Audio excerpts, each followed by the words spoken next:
Welcome everybody to the Chess Lab. In today's video I'm not going to play a rapid game only chess because lately I have seen that I face some trouble in one knight f3. That will be my main repertoire for the white pieces for this road to 2500. And there are some setups that black has used against me which are either not in the course that I'm basing this repertoire off of, or if they are in the repertoire, they are kind of weird move orders, and then they use slightly different plans. So what I'm gonna do today, I'm gonna create a new chapter, and I'm gonna call it, well, I'm just gonna call it chapter 3. And so let's see if we can go over this situation. So there is something very useful in Lichess, which is also problematic at the same time. You now understand what I mean, which is if you click here with on the Opening Explorer, you go to Player, and here you will see my games, except there is a problem. Many people want to do this, and as you can see, I'm kind of in a waiting list. There are 180 players before me trying to do this, so we are gonna stay here for a while. So the easiest thing to do is just go here on my profile, and I also have Chessable open, and what I'm gonna do is I'm gonna look at my games from here. Now if I do advanced research, I should be able to only search for white. So if I do this, it's just gonna be the games that I played from the white pieces, from the white perspective, I should say. And here it is. So that was the first game, the second. So a total of how many games? 1, 2, 3, 4, 5, 6, 7, 8, 9 games. Yeah, 9 games found. So these are the games that I'm gonna base my study on. So let's look at the first. Let's open in another page. I'm afraid that this video is gonna suck from your point of view, guys. I'm apologizing for that, because I'm afraid that the webcam is just gonna go. You know what I mean? So okay, knight f3, d5, g3, knight f6, bishop g2, g6, castle, bishop g7. Yeah, already this Grunfeld setup is a little bit tricky. Already these ones are a little bit tricky. However, I've done some analysis here. So knight f3, d5, g3, knight f6, bishop g2, g6. So let's read my analysis. The proper Grunfeld setup, a tricky move order. I faced this for the first time in my Road to 2500 Lichess Rapid Speedrun. You can see the game here. I'm pretty sure it's this game, so we are already looking at it. Can you see the board and my webcam? Yes. Castle, the correct approach. White stays flexible. I managed to figure this out in the game.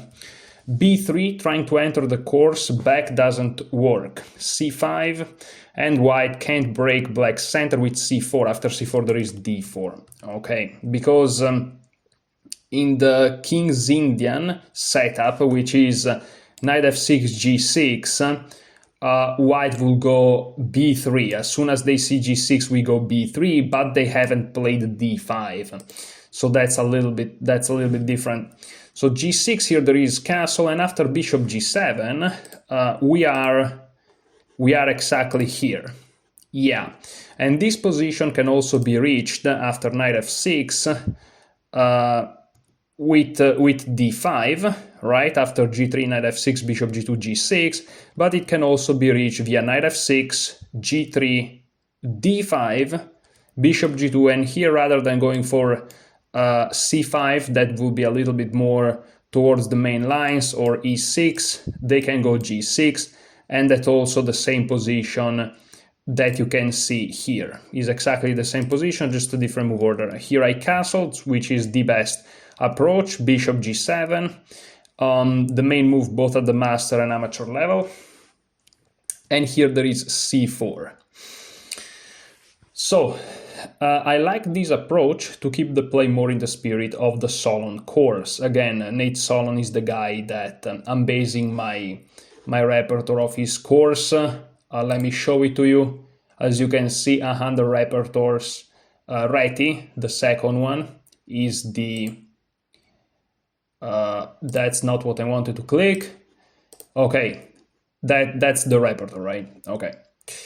So, and c4 is kind of in the style. Usually you want to castle, sorry, you want to play knight f3, g3, bishop g2, you want to castle, and then play for c4. I can't draw arrow today for some reasons, but...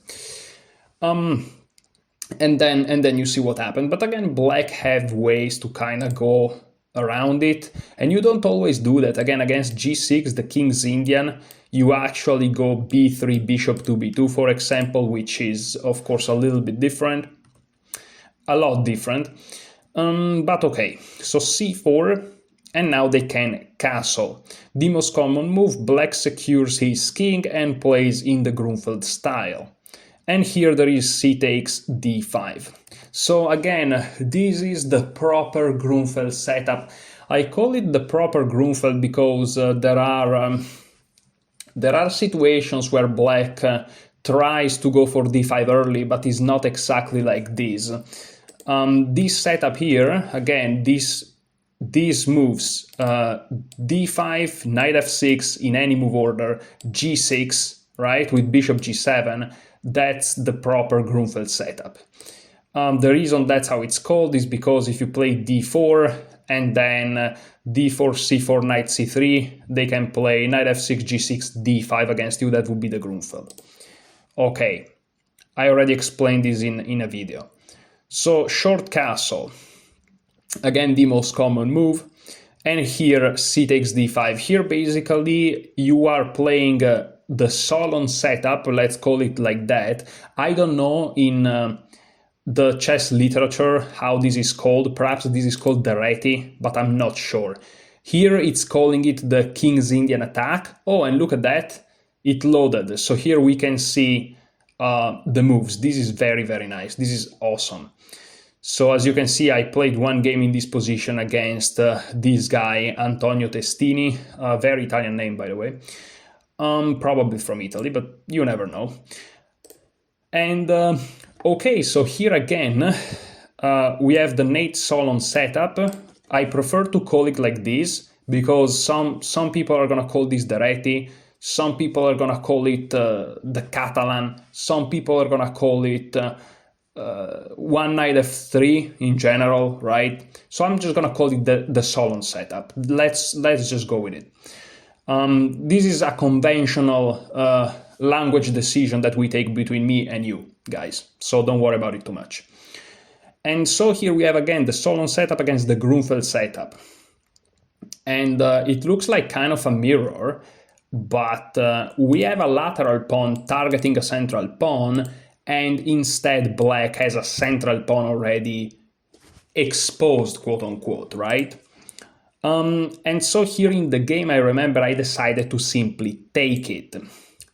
As you can see, if I open up this opening library, as you can see, c takes d5 is the move in my game, but you can also go here, and after c4 castle, as you can see, I took. Now, I don't think I'm gonna need this anymore because we have this, so that's kind of okay. I think I'm just gonna close those pages, so hopefully less memory of the computer is used or whatever, and this is not lagging. Let me also put this on a bigger screen like this so we are fully focused.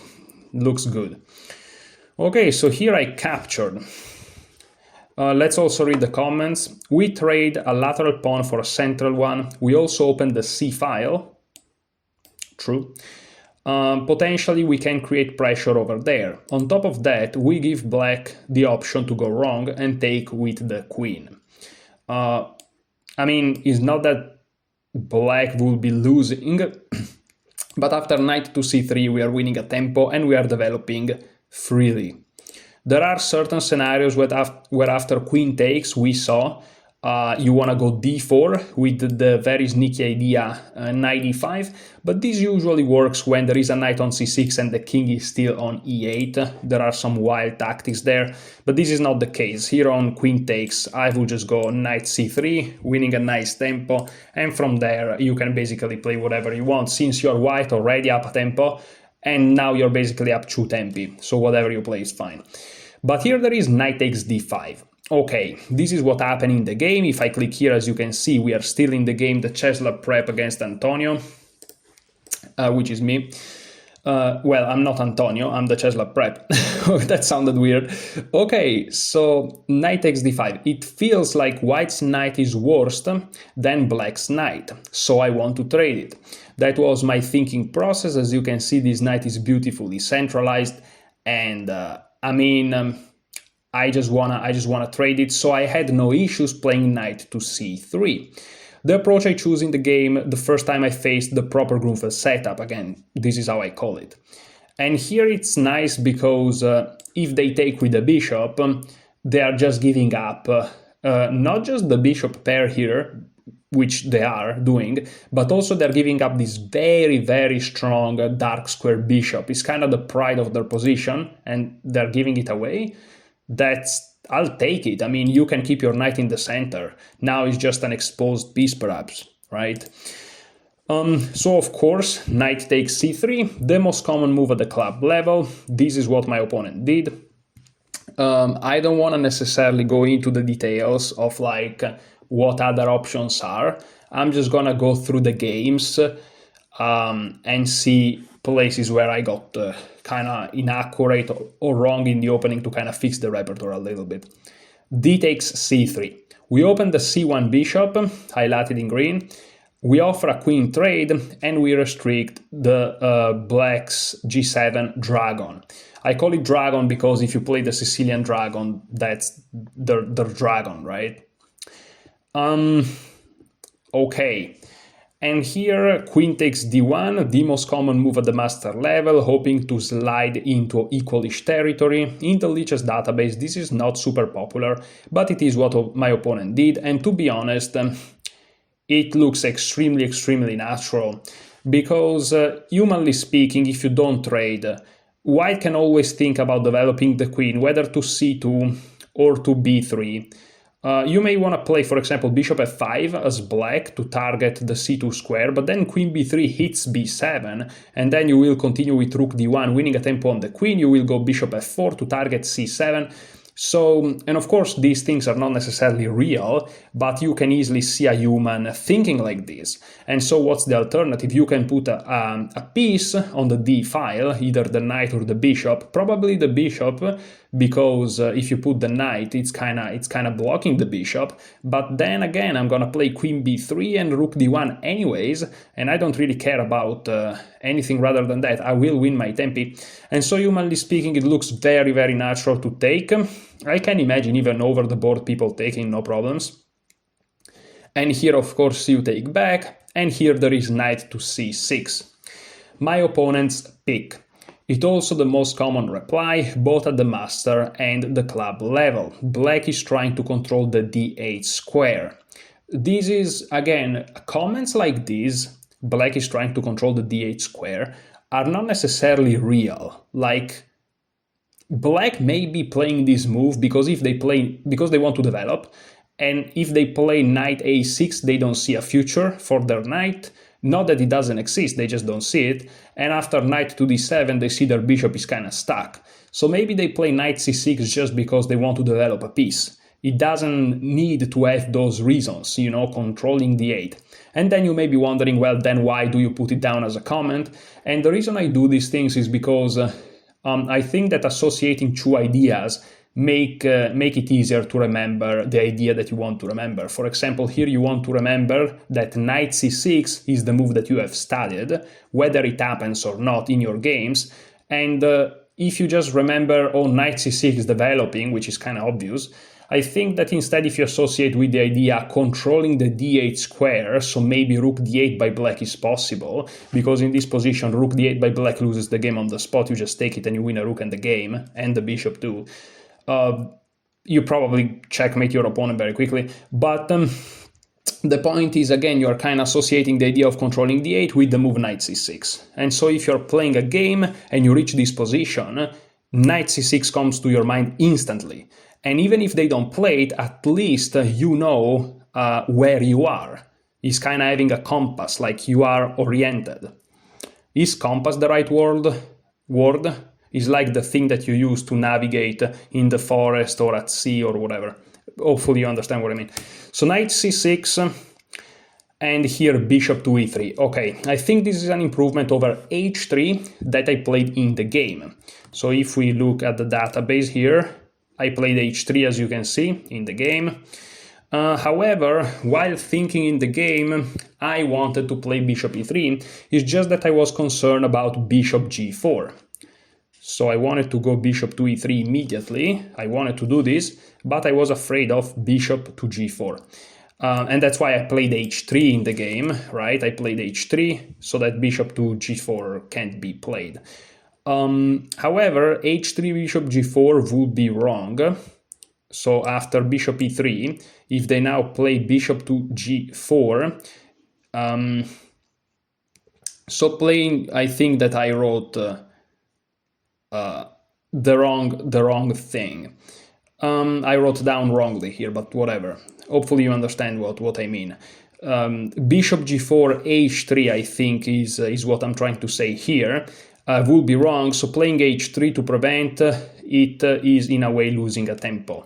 So basically what I'm saying that after bishop e3, bishop g4 is not good, and so why playing h3 to prevent a move that is not good? That's what I'm trying to say. I just wrote down the wrong way. And here it is, the example, bishop g4. Since my idea was to play knight d4 in this position here I saw complications involving losing my e2 pawn, but of course that was simply thinking in the wrong direction. Yeah, because so basically I'm really putting the comments down in a way that you don't really understand. In this position I wanted to go bishop to e3 and then knight to d4 because I really wanted to fight for this square that my opponent is also fighting for.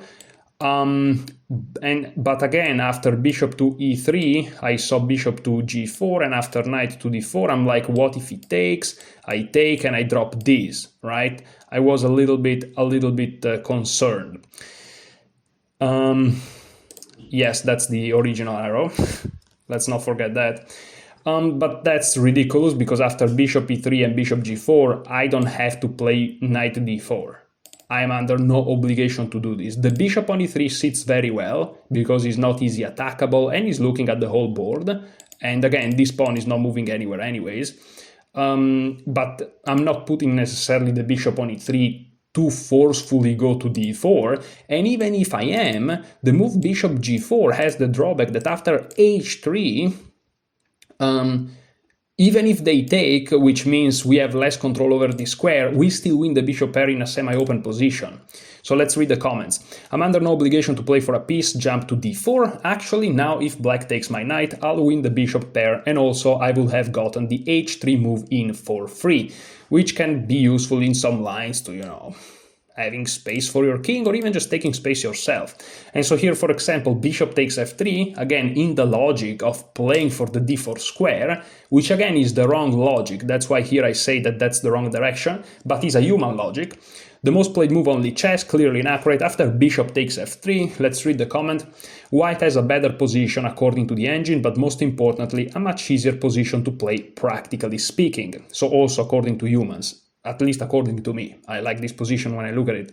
If black brings a rook on the d file, bishop takes e6, wins on the spot. Yeah, I checked this with the engine, is actually quite good. Rook f to d8 or rook a to d8 followed by bishop takes c6 is basically already winning, because in the end black will be left with isolated pawns, double isolated pawns on the c file, which is just over, and also perhaps loses the a7 pawn unless they trade, but this means giving me the only open file on the game. Well, there is also the b file now, but I'll have very nice entry points.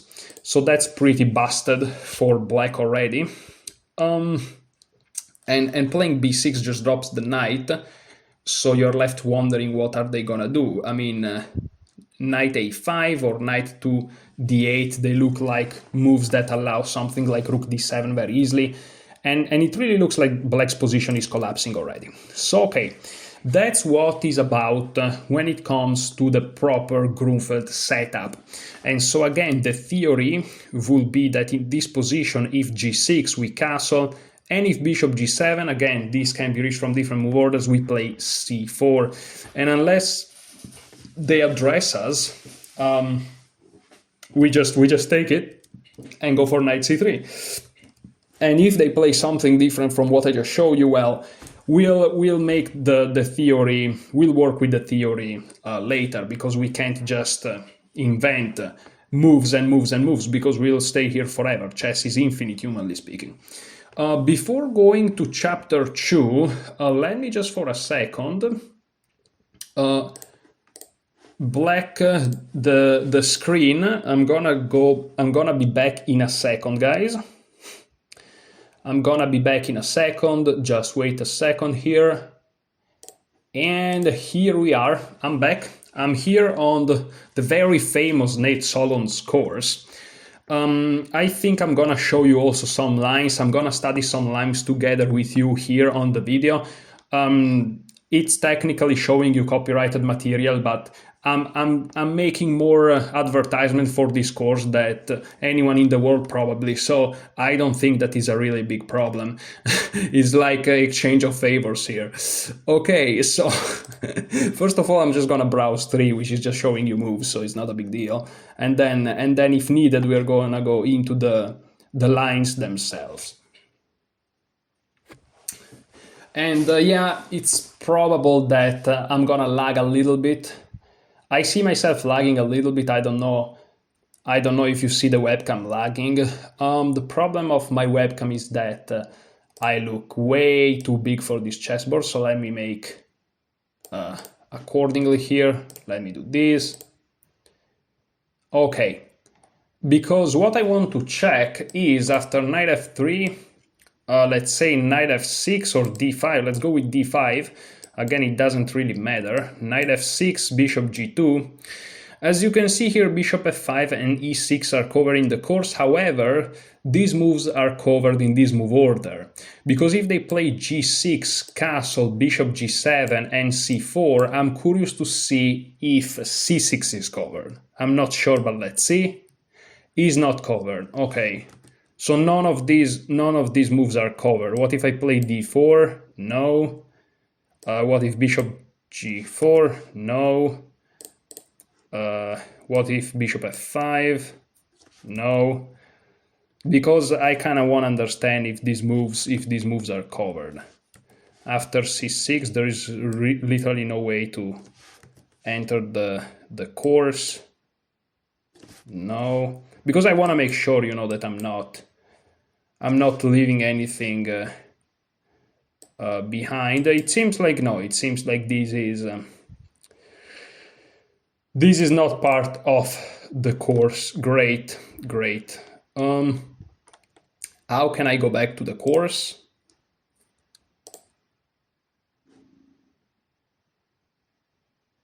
Like this.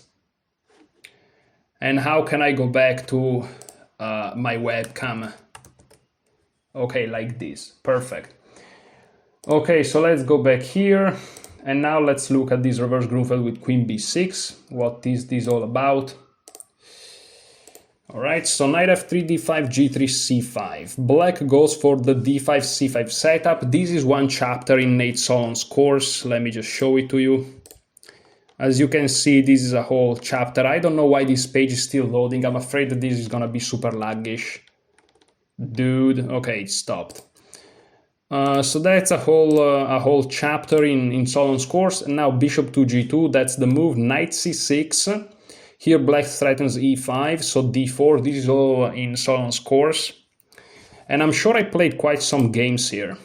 Yeah, so let me see, because this is interesting. So knight f3, 9 games, and here as you can see, knight f6, d5, c5, after d5, g3, c5, bishop g2, knight c6 transposes back. So sometimes they start with c5, sometimes they start with d5, but eventually they reach this position. I played so far 3 games out of 9. I think this is the most played setup here. I won all of 3 games, which is quite surprising.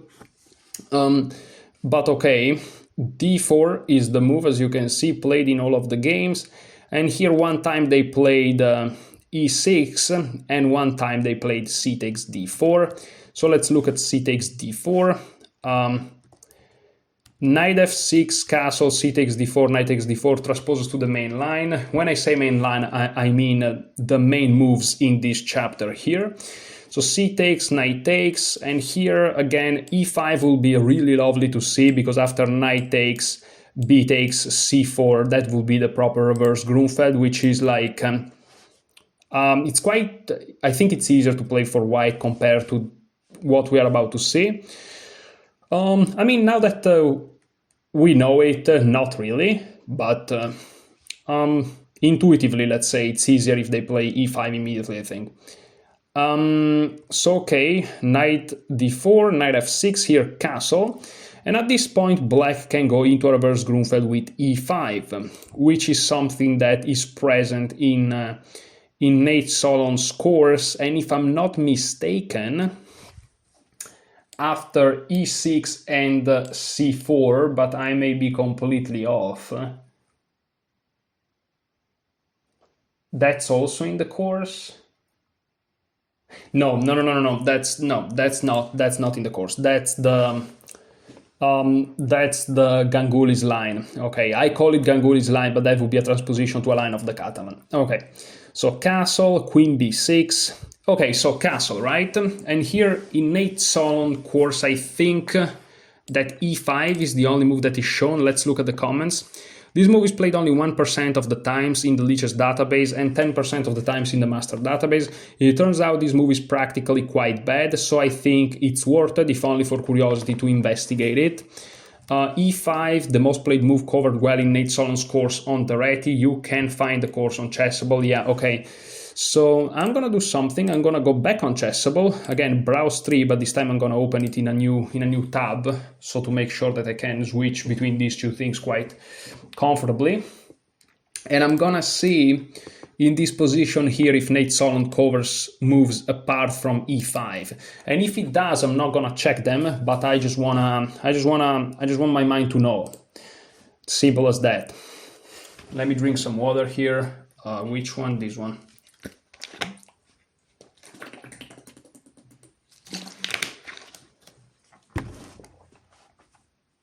We are already 30 minutes into this video. It feels like I've been for like 2 minutes. You know how they say, time flies when you're having fun. So, yeah, I don't know why it's flying. It shouldn't. So anyways, I'm also tired, guys, you know, because I already studied a bunch of chess today. A bunch of chess. I'm actually studying for my actual white repertoire, which is not one knight f3. So okay, anyways, knight f3. This is like my second alternative. I'm gonna use it knight f3 again for sure in OTB games in the future, and it's gonna be just an alternative that I have there. That's why I'm studying this. It's not just for the Road 2 that I'm doing on the YouTube channel. It has a second meaning. So okay, let me fix a little bit this. Okay. So we were saying it doesn't really matter the way you can get there anyways, and this page here on Chessable is actually able to detect transpositions. You have to give it like a couple of seconds, but it does. It doesn't really matter. G6. That's the previous line though. So I am drunk. Knight f3, d5, g3, c5. You can also start with c5 and then d5. What matters is that you reach this c5, d5 setup. Bishop g2, knight c6, knight f6, castle, knight to c6, d4 would transpose. Okay, so don't worry about it. Knight c6, d4, of course, to prevent the move e5. And here, as you can see, c takes d4 is covered. You just take back, and then there is the reverse Grunfeld proper, let's say. And here knight f6 too, which is main. And after castle, I'm very curious. Okay, so I actually was right. e6 is covered. So there is c takes, which is... oh, no, wait, that's the wrong position. That's the wrong position. Yeah, e6 is what I was saying, which would be the reverse... no, not the reverse. That would be a transposition to the Catalan. After e6, we go c4. Here we go. And the main line is d takes c4, after which we play knight e5. There is the alternative to play d takes c5. It kind of goes into an endgame. That Solon says it's simple, but I have the Ganguly course from the black side. It's not simple. Trust me, it's not simple. So, okay, knight e5 is the main recommendation. And here the main move would be bishop d7. This is all standard theory. You can open the Lichess database and see these moves for yourself. Is nothing like private or something like this. And I had a game which is the video 2100 Fault for Opening Trap, which is my most watched video in this series so far, I think, at the time of the recording. And my opponent just captured this pawn with the knight, and after e3, black's just busted. Knight c6 loses. My opponent, I think, went knight f5, and after queen takes, king takes, knight takes, is just completely winning for white. And it was a 2100.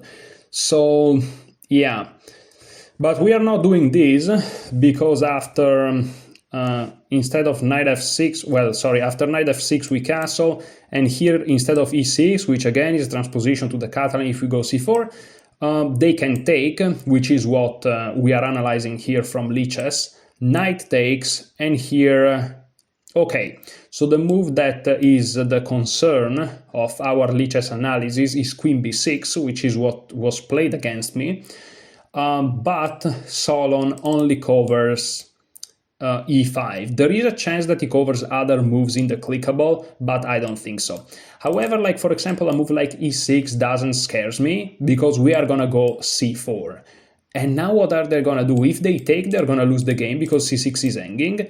And after c4, if they play e5, well, now we enter the reverse Grunfeld, and they just lost a tempo for some reasons.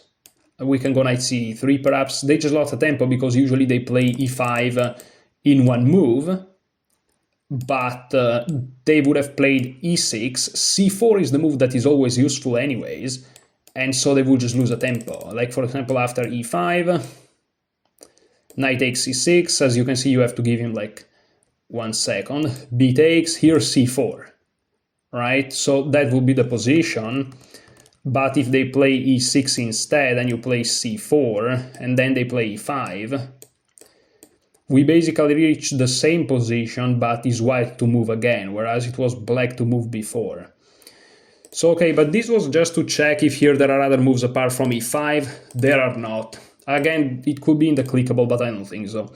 So in this position here, only e5 is covered, but my opponent played, this is by the way a quite probable position to occur if you play knight f3, and not all of you guys are on a too much of a high level, let's say, so just to make sure that you are following, I don't want to make this like complicated for no reasons. I want to make this educational for everybody. So you play knight f3, they play d5, you play g3, they play c5. So they create this pawn duo, right? That's the d5, c5 setup, but they can also start with c5, because after c5, you still go g3, and if they play d5, you are again in that setup, right?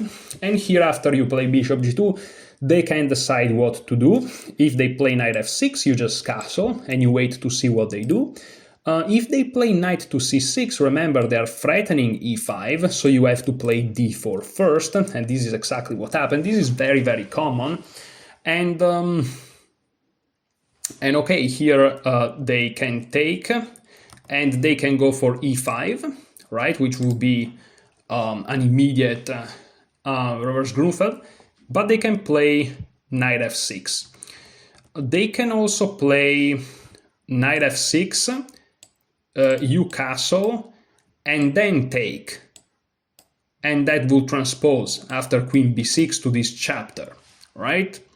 As you can see, knight f6, castle, c takes, knight takes.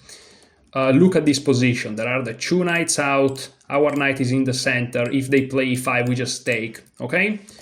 Instead, c takes can also be played, and now instead of playing e5 immediately, they can go knight f6, and after you castle, we have the same position. So this position that you see on the board is actually quite likely to happen, because it appears after very logical black moves. They play d5, they play c5, they create a nice pawn duo, they put a knight behind it, creating the threat of taking the full center. You counter that, there is tension, they release the tension, very typical. Then instead of going for immediately taking the center, they kind of see that, you know, you can create some Grunfeld-style counterplay, they go for knight f6, they just develop. My arrows are amazing. And so this is a very, very likely position that you can get. I don't know how many times it happened in my games, okay, just once, but I just play 9 games, so. Okay, so here queen b6 instead happened against me in a game. I don't know if I won that game. Yes, I did, okay, but I was playing kind of, for me, lower levels a little bit. Not too much, but a little bit. Okay, so queen b6. This move is played only 1% of the times. Okay, we already said that. What's important is this. It turns out this move is practically quite bad. So I think it's worth it, if only for curiosity, to investigate it. When I say practically, I literally mean it, like in practice. It's not terrible to computers, but in practice there are many issues. And here, how do you approach this position? Again, you can consider this kind of a tabia, right? If they play e5, we go into the famous reverse Grunfeld. I said it a trillion times, but they can play this queen b6 move. And this queen b6 move makes a lot of sense because, you know, let's try to understand what black is trying to do. Well, first of all, there is a threat on the knight. If it's black to move again, they're just going to capture the knight and they're up a piece and they win the game. That's the first thing to say. And you may say, well, how do I deal with this? Because if you go back, well, then all of a sudden a move like e5, I'm not saying that those moves are correct, but you don't have anymore the move knight takes with this typical c4 to put pressure, because your knight is here. And so they can just take the center, and you don't have the typical Grunfeld counterplay. And also, if you play c3, well, after e5, knight takes, b takes, and c4, notice what happened. You played c4 in 2 tempi, which is perhaps still kind of okay for white, but black is arguing that by playing this queen to b6 move, they're making you lose a tempo if you decide to go for this. Also, after c3, they are under no obligation to play e5. They can play something like e6 and keep a solid position. So here is not super clear how white should proceed, and of course the other big forcing move will be to take the knight, because again, this position is surprisingly quite forcing. You either save or defend the knight, again, you drop back, or you play c3, or you trade it. You can't really do much else.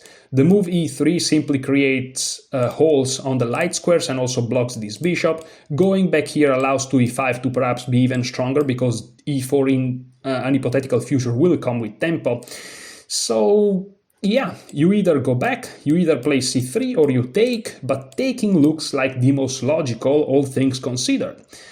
However, when you look at knight takes c6, it looks kinda counterintuitive, because you're basically allowing black to play b takes c6, and if you decide to go for the c4 idea, black has not compromised their pawn to the e5 square, like they will do in this very famous reverse Grunfeld, right? So they can just play e6, and they would have this beautiful triangle which looks unbreakable. And sure, you can take, but they can just take back. C takes d5.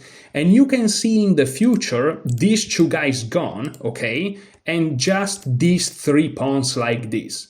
Without these 3 guys. It's a little bit difficult to visualize, I understand, but imagine those 3 guys highlighted in blue are not there, and there are those 3 pawns where the red circles are. It looks very tough to crack. It looks like, black is just gonna go bishop to e7, if needed bishop to b7, if you play c4, right? To just make sure that there are no tricks and games. And it looks like they're just gonna castle, and black has just 2 pawns in the center, you just have 1, and what are you gonna do? They are further in development. But this is not true because of very concrete reasons. And here the move knight takes c6 is indeed the best move. According to the engine, it's still fine for black, but it causes very, very severe practical issues. This move looks harmless, as you can see in the comment, but is poisonous, and it truly is. Now, we are still following my game, because I really didn't know what to do during the game. I took a lot of time thinking, and in the end I just took the piece. My opponent indeed took b takes c6. There is a whole analysis that explains why queen takes c6 is inferior. Let's actually look at this. This is going to be a very slow video, but I don't care.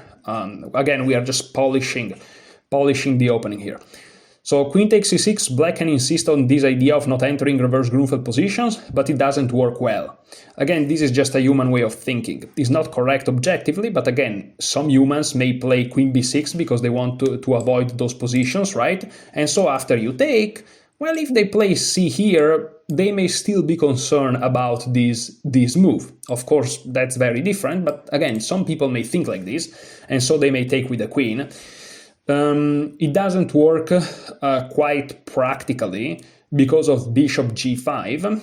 The threat currently is knight c3 or knight to d2 or knight to a3 followed by c4. Yeah, so basically knight c3 threatens to just win this pawn, especially because the main defender is already under attack. At the time being, I don't think you're necessarily threatening bishop takes, because after queen takes, b2 hangs, so you have to be careful. These are very tricky positions. White cannot just completely obliterate black out of the opening by playing just super simple move. A little bit of precision and being practical and calculate is required. So bishop g5, again, knight c3 would actually put pressure on this pawn. And the other problem is, apart from this pressure here, is also the diagonal.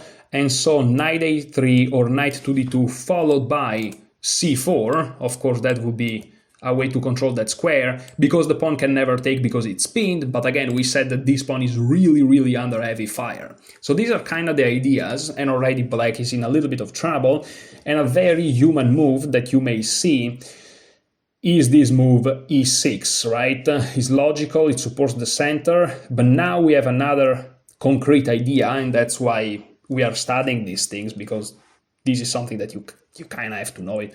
Bishop takes to f6, another perhaps counterintuitive move, because again, you're giving away the bishop pair, and also the dark square bishop looks like a powerful piece, to be honest, but okay, you're giving it away. But again, there are concrete reasons. After g takes f6, yes, you're doubling black's pawns, but as we saw, if you followed some of my videos, you know that the double pawns are often more of a strength actually than a weakness. You may argue that here are a weakness, but here there is knight d2. We will follow up with rook c1 and c4. White's leading development and better piece activity makes this position better for the first player. So in this case here, all the arguments that black can have, like I'm gonna play bishop e7 or bishop g7 and simply castling, are a little bit nonsense, because the moves rook c1 and c4 comes too fast. And if you look at the development, white is really doing great. He has already 2 minor pieces out. His king is already castled, meaning he's also closer to connecting the rooks, whereas black is very far away from all these things. And the only piece that is developed for black is the queen, which is perhaps in the worst place on the board, because can get hit by the bishop, he's gonna get hit by the rook, so he's gonna have to move again for sure. And he's just is just catastrophical. Noticing that defending with b5 never really works.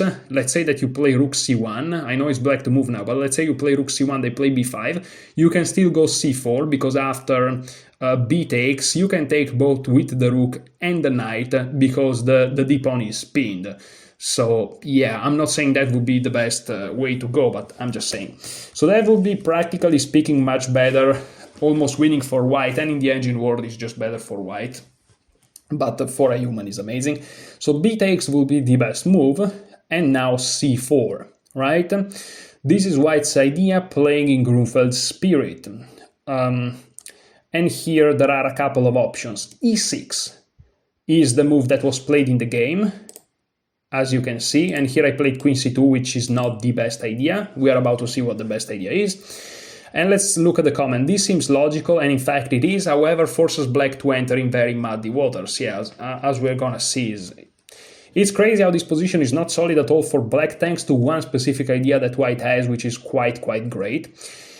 Now, instead of e6, especially if you are perhaps more on the beginner side, you may be afraid of d takes c4, because it's like a pawn is a pawn. But as you can see from the comment, this move is suicidal. Yeah, a little bit of dramatization perhaps, but queen a4.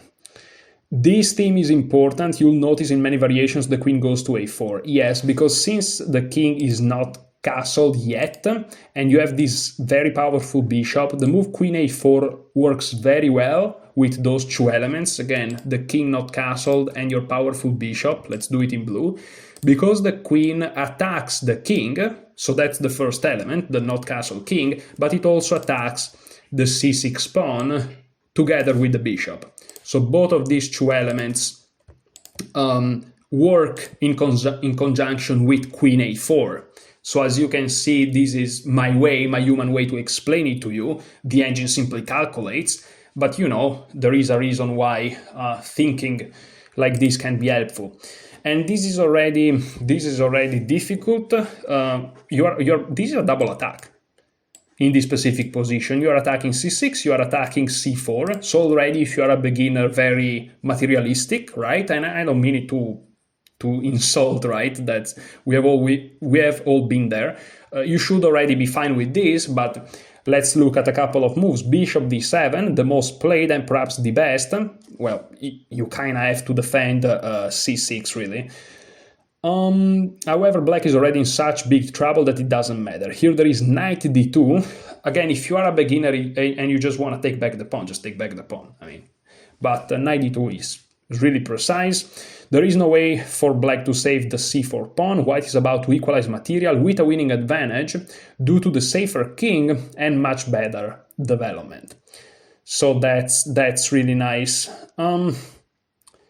Just be careful. If they play c5, perhaps remember that your queen is under attack.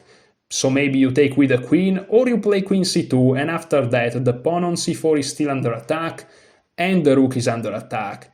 And you're just gonna take back with a much better position. So don't panic if they play something that you have never seen. Just think for a second, and black will remain with their problem. So okay, e6. Now, I looked at this very, step by step, but let's look at this in a flow. Again, we reach this position with queen b6, we take, we play c4, they play e6. We are here. Our fears have materialized. We wanted to go for this very active, dynamic, reverse Grunfeld style counterplay on black's center, but here there is no black center in the sense of like the central pawn duo, right? There is instead this very apparently annoying triangle structure, right? And it looks uncrackable. When you see a triangle like this, you're like, I was playing with the white pieces, I had dreams, ambitions, perhaps even a little bit naive, but I really dreamed to create something in the opening, and now it has all evaporated because black is super solid. Turns out it's not as simple because of another, in my opinion, counterintuitive move, which is c takes d5. In the game I played queen c2, was the move I chose in a rapid game. The game eventually went my way, but out of the opening I couldn't gain anything and actually lost my way a bit. True, if you look at that game, which is the Chess Lab Prep 1 against, well, this guy is here, it didn't really work out too well for me in the opening, but I should have played c takes d5. Yet again, in my opinion, this is counterintuitive. However, it's based on a very concrete reason. Yeah. And after c takes d5, it looks like black has everything under control. Because here, you will love to play c4. You would really love to play c4 because you need to attack the center. Of course, e4 is impossible. That's also a nice move to attack the center, because in a way or in another, you're gonna manage to open this diagonal in favor of your bishop, but you cannot just play it, you will just lose a pawn, right? And it turns out that's the idea. Not the execution though, playing e4 is actually not optimal. However, yeah, here I commented that e takes d5 is technically better, but we're gonna look at it later. Let's stay with c takes d5. Here there is this move knight c3. This is White's grandiose idea, which I missed in the rapid game I mentioned. White goes for the e4 central break, right? Considering black's king position, it makes perfect sense. Yes, because you're also opening up the center. Again, guys, hopefully everything is coming together for you. Here, it's true that this structure is very solid for black. What is not true is that white cannot attack it. That's what I missed. So my conclusion, this is very solid, correct. I can do nothing about it, wrong. Okay, so that's kind of the thing. Here again, this idea, knight c3, very, very nice. To go for e4. And this is actually quite difficult to stop. First of all, if you're wondering about d4, remember that this bishop, you know, the whole idea of this opening is to have a strong bishop here, you will just win the rook. Don't forget that. And also you have nasty checks, like black is lost, okay? So don't worry about it. Bishop e7 may be a very natural move. It's also the most played, obviously. Again, black is playing very solidly. He's just chilling, doing his own things. But it just allows us to go e4. So let's look at it. e4. At this point, we're threatening to take on d5. And the best is to castle, after which you just take. Let's see the most common move. Yeah, so again, here is not even in the analysis, but the best move would be to castle. Let's do it in red. And then you just take on d5, and eventually you either win a pawn, straight up, or you will achieve to force black to have an isolated queen's pawn. In both cases, you will have an asset, either you're up a pawn or black has a weakness, that you can play with. Is objectively equal because black can manage to be very, very active, put a bishop on f6, and eventually you will also lose a pawn on b2 with absolute perfect play by black. And if you don't lose the pawn, they will have enough activity with their pieces. But still, out of the opening, in the end, chess is a draw. If you can end up being up a pawn, or your opponent has an obvious weakness, it's better than nothing, right? Objectively equal, but practically speaking, there's something. When you approach opening preparation seriously, very seriously, this is the best you can get, okay? If you are more on the beginner side, this is perhaps not the right video for you because it's a little bit more advanced, but all those ideas of, crash black in 5 moves, play this new crazy gambit, these things are fun and all these things, but if you want to improve at chess, the idea of crushing your opponent in 5 moves, well, it's always nice if it happens, but it's not gonna happen, realistically. So yeah, that's just, the chess is made of the opening, the middle game, and the end game, so you can just crush people all the time in the opening. It would be a dream of everyone, but it's not realistic. So okay, d takes e4, and here knight takes e4. Knight takes e4. Again, we are following the most common moves. And here after you take, black cannot consolidate. Again, castling is not playable because the rook is hanging. And after bishop b7, which again, it finally looks black made it, right? It finally looks black made it because your bishop is under attack and you either retreat it or you trade it, and then you develop the dark square bishop and then black's gonna castle, and then all of a sudden perhaps your queen is misplaced, perhaps they have counterplay on your b2 pawn, right? But again, this variation is very concrete. The engine sees everything, you know, in the very, very beginning when the queen came out, and so the best idea was to grab the knight and then play c4. I'm talking about move 6. Okay, I'm sure the engine sees all of this, and many other lines that I'm not showing you and that I even haven't considered. And here there's just queen a4 check. Is one of the many lines in which queen a4 or a similar move just make all of this works for white very well. And yeah, this is just very typical. And now black is just busted because they can't interpose nothing. And after, let's say, king to f8, bishop e3, that's another important tactical idea. Hitting the queen, and the problem is the queen cannot grab the pawn because after rook to b1, this guy falls. So yeah, it's completely over and black loses. And there are other similar variations. Again, I'll leave this study in the description, but I also left it in a couple of videos in the road to 2500, so you can easily find it. Okay, now let's go to chapter 3 and let's go out of here a little bit.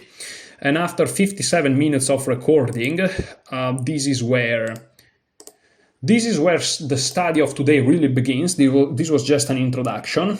You're welcome. Hopefully you're having as much fun as I'm having, especially after already I've studied hours and hours and hours of chess today. Let's go. Where is the research? I think it's here. And I think it's here. 9 games, here we go. So, the first game had this reverse Grunfeld thing. The second game, let's open it, let's see what it had. So this is the second opening that I've ever played with the white pieces in this road to 2500. Let's drink some water while it loads.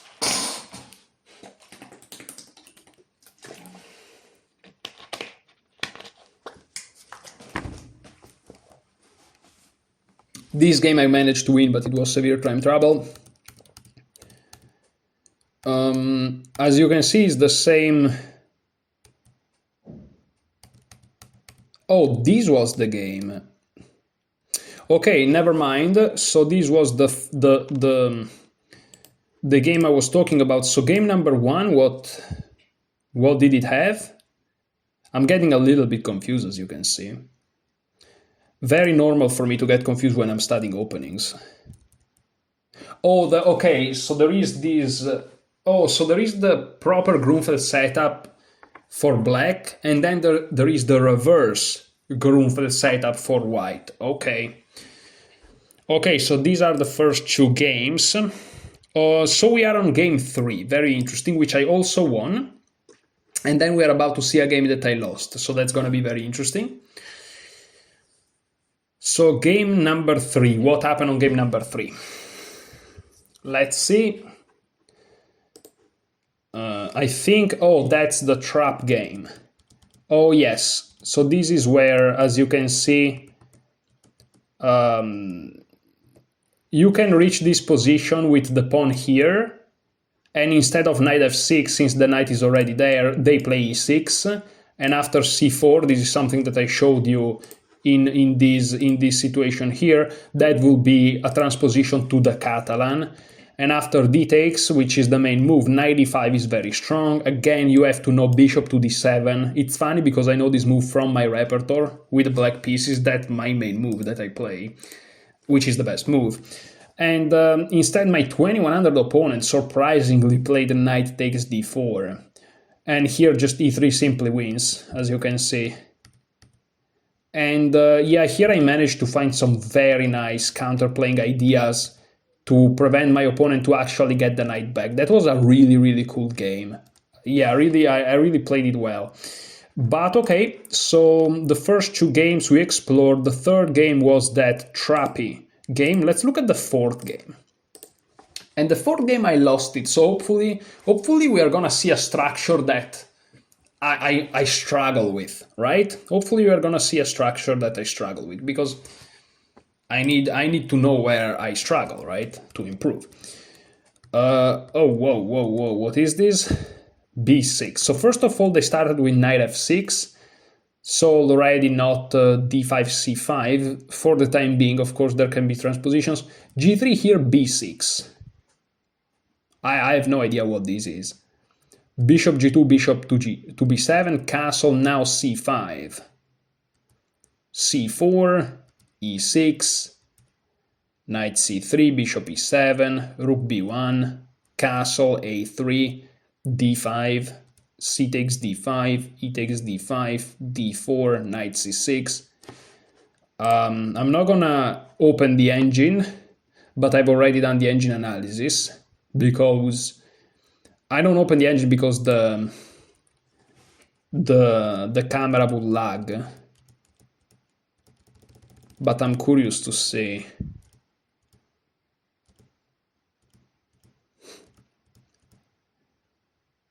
Oh, I remember this game. The guy that was playing super fast, hanging pawns left and right. Okay, here I should have just played bishop to b2. Okay.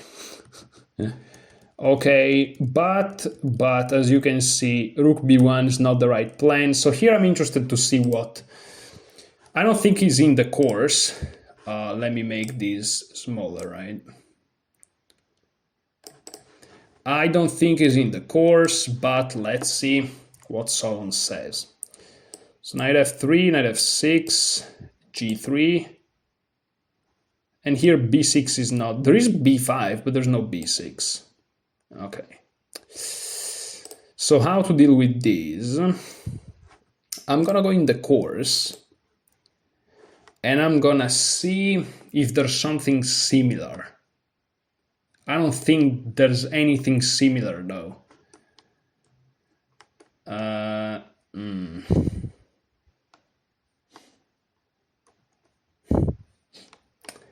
G6 has nothing to do with it.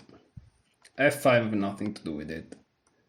B5 perhaps is the closest, but I don't think it. B6. Oh, look at this. We have one B6.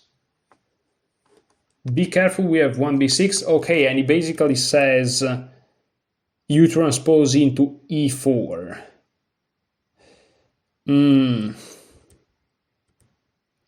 And you just get okay. But the problem with this is that my opponent started with knight to f6, meaning now we cannot go e4. So that's the issue, right? So here we have to find something else. This is kind of East Indian or something. I don't know how to say it in English, but like this is the king, a Queen's Indian. Here we go, Queen's Indian. And I really don't know how to approach it optimally. So let's try to go here. And let's try to figure it out. So knight f3, knight f6, g3, b6. Let's leave a comment too. Let's go here and let's do this. Wait a second. Let me make it comfortable, right? So like this. Okay. By starting with one knight f6. Here black prevents white from going e4. So we must play in a closer fashion to the course, with the course.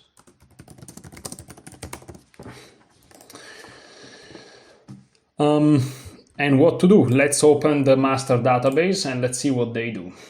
Okay, so bishop g2 seems kind of okay. And here, what did they play? Bishop b7 they played. Wait a second. Yeah, okay. So bishop g2, bishop to b7. And here, castling seems okay. And here my opponent played c5.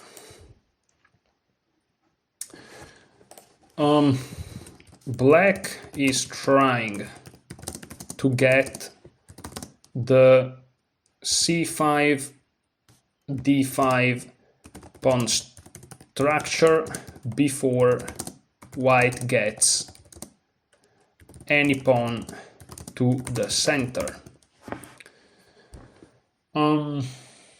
So here c4 will be the move that comes to my mind, again, to prevent this d5 thing. I'm gonna open the engine, guys. It's all gonna lag. You'll forgive me. Okay, c4. Great. So c4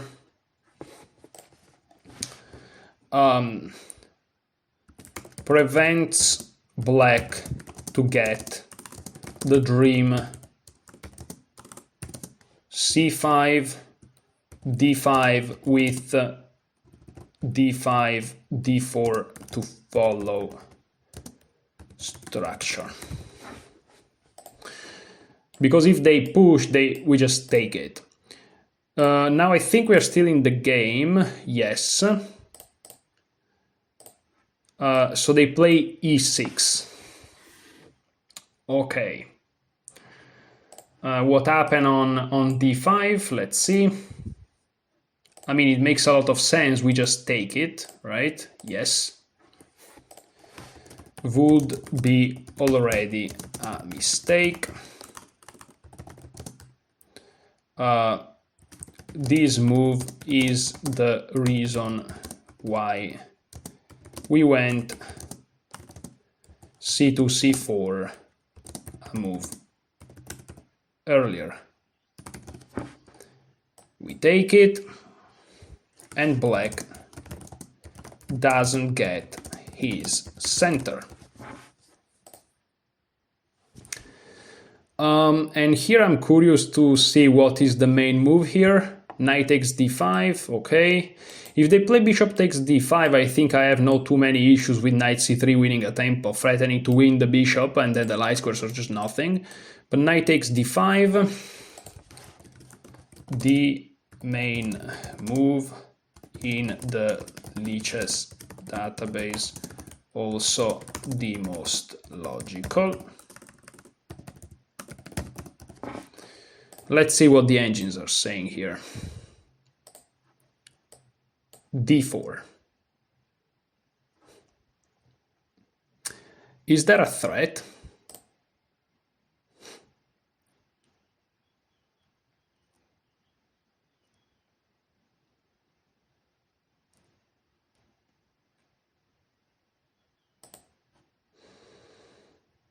d4. So let's say black passes. We take, they take, and knight e5. Threatening what? Oh, okay, so very, very complex. Everything is lagging, guys, I'm sorry for that. And I'm also thinking, so I'm not talking much, but c takes d5, knight takes d5, and here d4. So here we are threatening to take, and if they take back, we have knight e5. which creates many problems on this knight, on this diagonal, and on this diagonal. Okay. So d4. Also, we are threatening to just take, and if they take back, they have an isolated pawn. So let's just comment a powerful move. There are concrete and tactical reasons behind this move. First, we are taking a stake in the center. Also, we are opening up our dark square bishop. Finally, we are threatening d takes c5, which not only would weaken black's pawn structure, it would also allow many tactical opportunities in white's favor, such as knight e5 and queen b3. Okay, so I'm just gonna leave it at that. So this with this and this. Okay, you kind of have to rationalize the moves, you know, because to the engines, what I just wrote down makes zero sense. And let me make myself bigger. But as a human, you need some justifications behind your moves. So okay, e6. I think that's the main move, right? The main move. Black simply wants I don't know if it's written the right way, wants to develop. Okay. And here, what did I play in the game? In the game, I play knight c3. What are the masters doing? Knight c3 looks okay. Knight c3 indeed looks okay. Knight c3, very logical, very normal. Again, looking at the critical d5 square. This looks like an English, a symmetrical English, you know? And here, what did my opponent play? Bishop e7. So far, very logical move. And here is where I went rook b1, which perhaps is not the accurate response.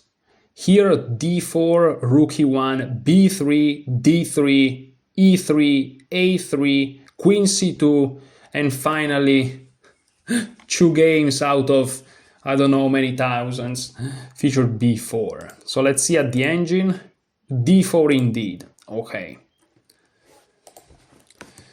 So far, both players have played logical moves. This looks like a symmetrical English.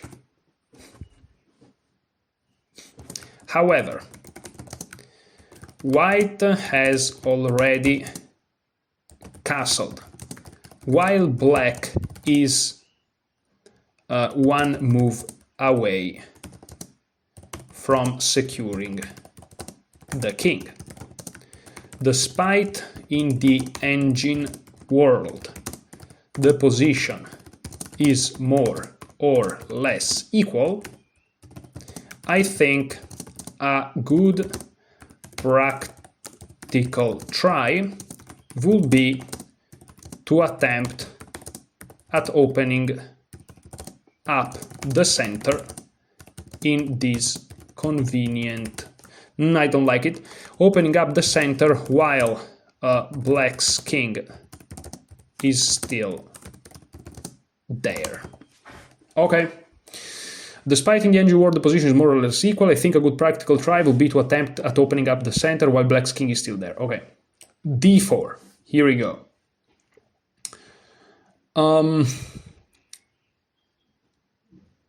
Yeah, my comment makes no sense. But again, I have to find a way to kind of understand what's going on here in a way that makes sense to me. d4. Okay, let's just leave it at that. Is there a threat here? d5. Okay. Let me turn off the engine before it's too late. Threatening to play d4, d5, shutting down. Yeah. Black's light square bishop. Okay. Again, just ways to trying to make sense of what's going on. And here, this is something that I didn't do. I went for these b3 weird things, which is not necessarily too much in the spirit. And here the main move is c takes d4. The most common move and very logical.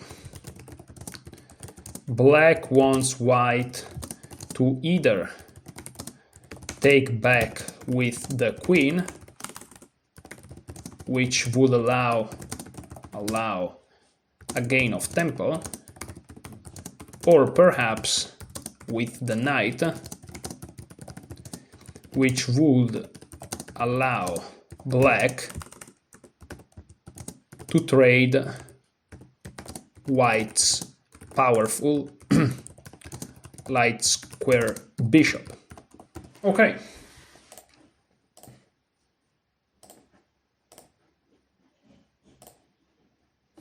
These guys are all prepped. Look at the nerds. Queen takes d4. It turns out this is fine for white. Again, these are, you may think that this analysis leads nowhere, but the reason why I'm doing it is because I've done those type of analysis many times in the past, and I know that it always leads somewhere. We are either gonna learn a pattern, whether it's tactical, strategical, a combination of the two. We are gonna look at some unusual positions. This is part of learning chess. This is part of the process. It may not look immediately obvious. It's like going to the gym, you go one time, your body's the same, but if you go every week for some months, you'll notice differences. Same thing here. It looks ridiculous to do this analysis, but trust me, if you do it 1, 2 times, 10 times, 100 times, you'll notice improvement. You'll start to see things in the game that before you didn't.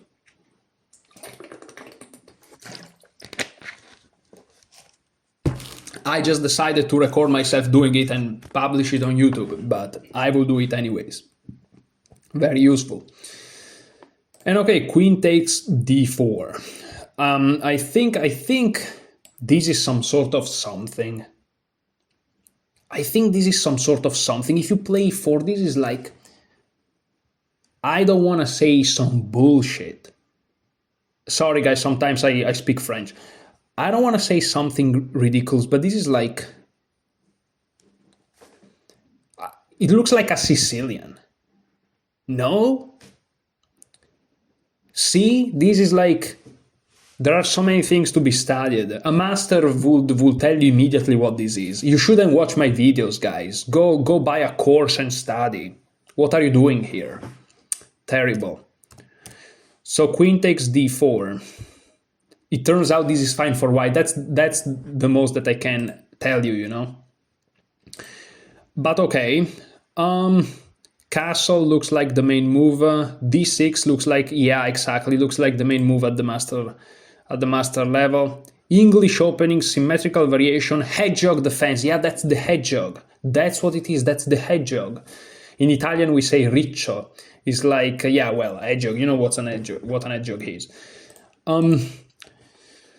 Yeah, so Okay, let's actually point it out. It turns out we are in a symmetrical English. I don't know how to write that down. Hedgehog. I can't remember. Hedgehog, like this. Hedgehog, yeah. Hedgehog variation, whatever. In this structure, black stays very solid and plans to play d6 and knight bd7, not knight c6. However, let's see what happens if black wins a tempo on our queen. This is very interesting. So here, for example, as you can see, you are seeing the upside and the downside of knight f3. The upside is that we can enter in many different structures, and it's very rich, as you can see, and it's very flexible. The downside is that we can enter in many different structures, and it's very rich and it's very flexible, which I know I just said the same thing, but if you think about it, is good because it enriches your chess, but is also a problem because you have more things to study and to look for. And again, that's the difference between studying knight f3 on a very beginner level, and for that the Nate Solon course is way more than enough. But if you start to study it on a more advanced level, there's gonna be that one master that faces knight f3, he likes the hedgehog against whatever, e4, the English, whatever, and he plays this against the reti, against knight f3, I should say. I don't like to say the reti. So for me, that I want to play against masters and defeat them, right? That's the goal. I have to learn as many structures as possible. So to be very complete, I should go and either buy a course or some free YouTube videos or a book or whatever on the hedgehog and study it. You know, not necessarily theory, but like structure, middle game, and all this. I'm not gonna do it though, because again, this is my secondary repertoire. My main repertoire is what I'm building.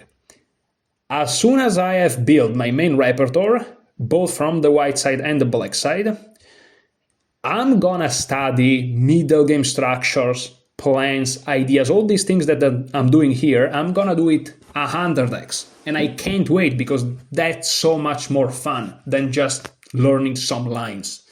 It's just so much greater.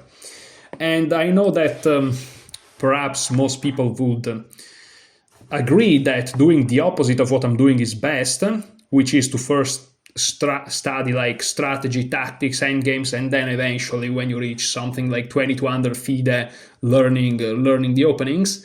But I think that from different people, different things works, and for me personally, doing it the way I'm doing it, first the openings and then the rest, works best. I don't think there is actually a best way to do it. It's just a very personal thing. So yeah, here we are. So, okay, let's look at knight to c6, d6, typical, wait a second, typical hedgehog, I think that's how you write it, hedgehog, yeah, typical hedgehog development scheme. Knight c6, black simply tries to win a tempo on our queen. And let's see what the engine thinks. Queen d3 or queen f4. Let's see what the masters think. Queen f4. Let's see what the wood pushers here on Lichess. I consider myself a wood pusher too, guys, don't worry. What do we think? Okay, We are copying the masters, great. Queen to f4. I think I want to close it here though. Yeah, I think I actually kind of remember those positions. I must have read, I don't know if it was in Bobby Fischer's book, but maybe no. I must have read about this somewhere. Okay.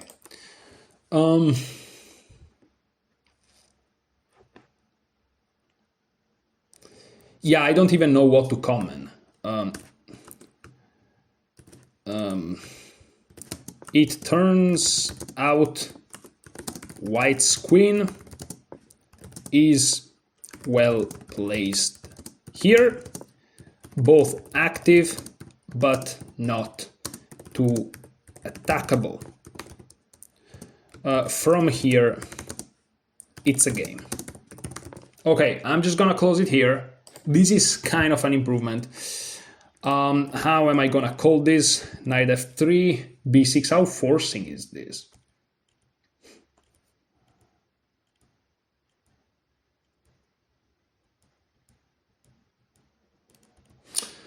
Let's call it 1. Knight f6 with b6 and c5. Transposition to symmetrical English hedgehog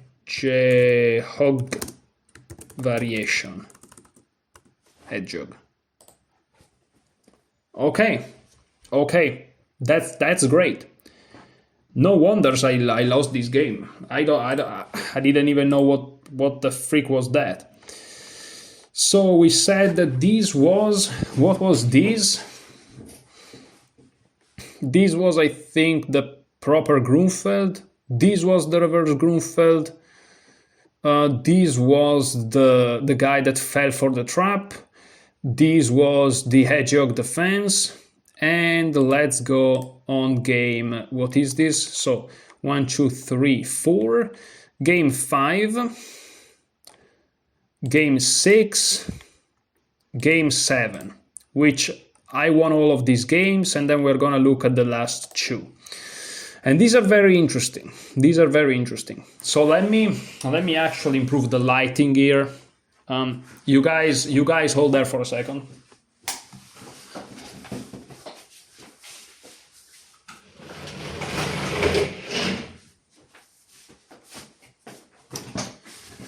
Okay, so now the lighting is decent. At least you don't see like in 144. You know what I'm trying to say. Okay, let's just focus on the chess. So, knight f3, knight f6, g3, knight c6. Oh, d4, d5. This variation. Oh my goodness, this variation is so bad. I hate to see this variation. It's not like terrible, but it's like,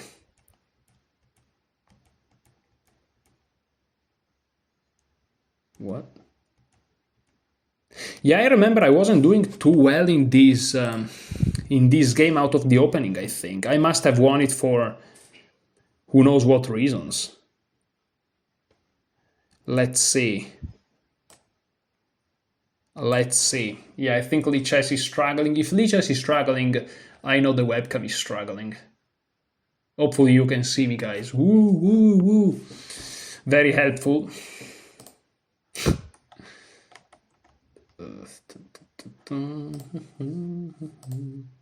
I think I'll have to close the other 2. Yeah, I'm gonna close the other 2 because this is unmanageable.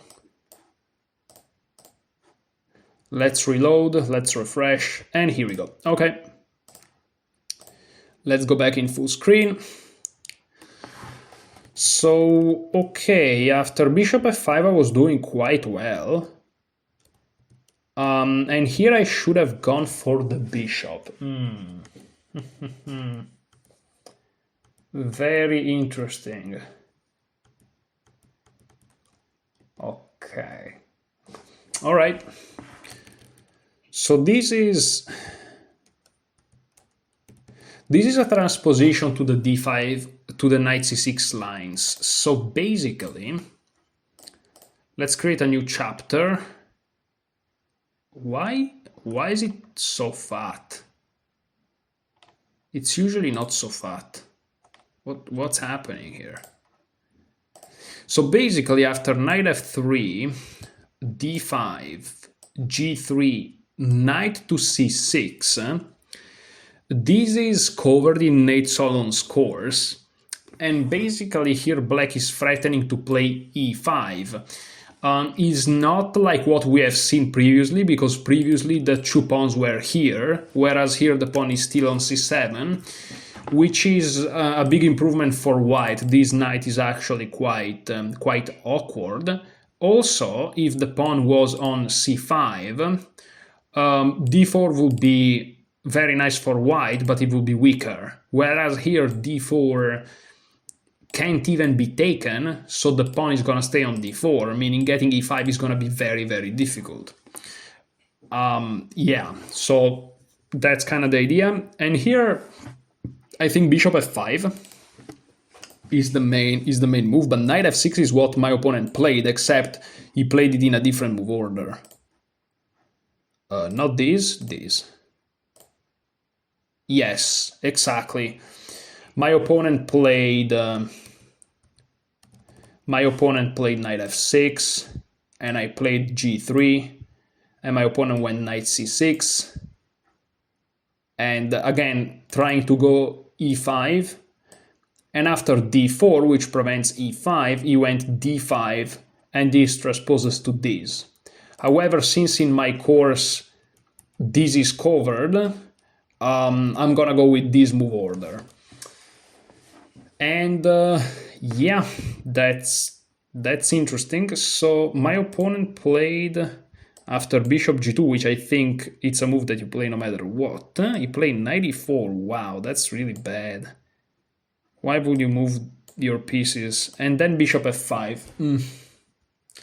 I need to see if there is a transposition in the course. So let's go. Let's go here. It's funny because this idea for this video was to analyze specifically the last 2 to 3 games, and it has already been 1.5 hours, and I'm gonna do it like probably in half an hour from now. So 2 hours in the video is gonna be the point of the video. Great. So d5, g3, and here again knight c6 is covered, as you can see, d4 to prevent e5, and here bishop f5 is covered, not knight f6, but again it may transpose us. e6 though, castle, knight f6, we are close, and as you can see, c4. C4, and here if they play knight e5, knight e4, I think we are actually transposing to the game. So what I want to do in those cases, I want to go in the course and see what are the comments on this line. The problem is in this page here, there is no option to like click and in this course here go on that line. It's like you can't do that. You can search courses for position, but this simply means that in the big Chessable library of the courses, Chessable is going to tell you in which courses this exact position is. I'm not sure that this works very well, by the way, but yeah, I actually wrote to Chessable about this, and they told me that they're going to think about implementing it, but I don't know. I think for some reasons for Chessable it's difficult to do that. But yeah, I think it's in the d5 sideline though. Knight c6, I think, is the one here. So there are a couple of lines. So knight f3, d5, g3, knight c6. Here we go. Black goes for a sort of reverse Joe London. d4, bishop f5, bishop g2, e6, castle, knight f6, c4. This is just a standard queen's pawn position where black has misplayed their knight on c6. Okay, so that's the grandiose commentary. No, I mean, this course, guys, especially if you're a beginner, this course is really OP. because it gets you started very well, and in my opinion, in a much more logical way than many other courses. But of course, studying it at my level, it has its limitations. So bishop g4, studying also the way I like to study. Bishop g2, can you see the board? Yes. Yeah, but bishop g4 is already a little bit different. A little bit different. Okay, but okay, there is this idea of taking and then attacking it, but no, this is different. Okay, so no, we don't have that much of a reference, really. Let me go back to these dimensions here. Okay, so we don't really have that much of a reference. Yeah, so g3, knight c6. Let's do this. Here we go. So black is threatening to go e5, d4. This is all covered in Nate's Solon's course.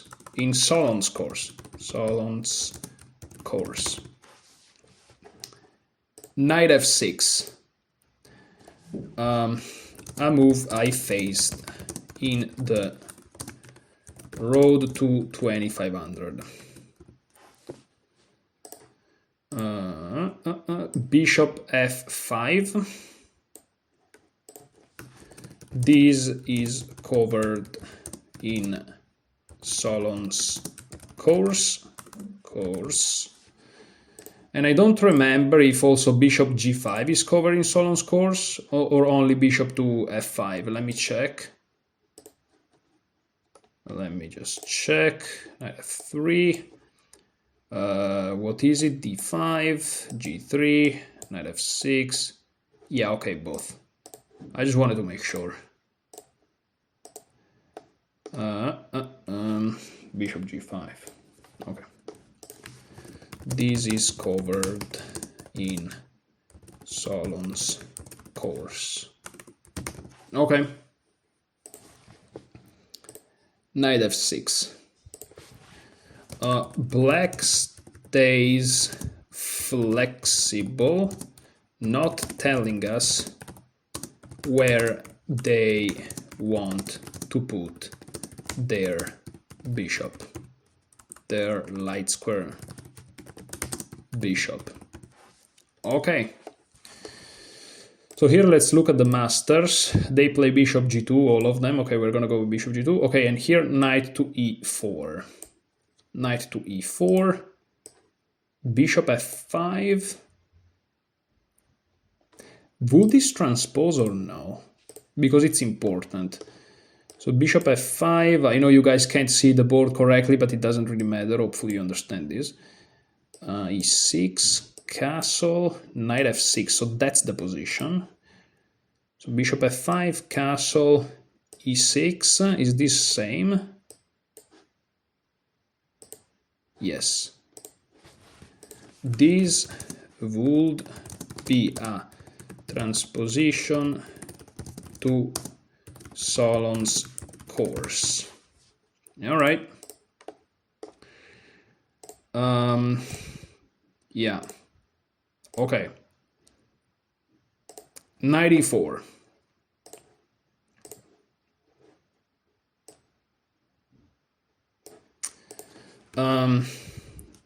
Black centralizes his knight.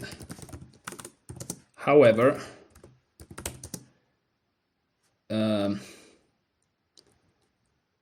he is not developing a new piece, nor he is concerned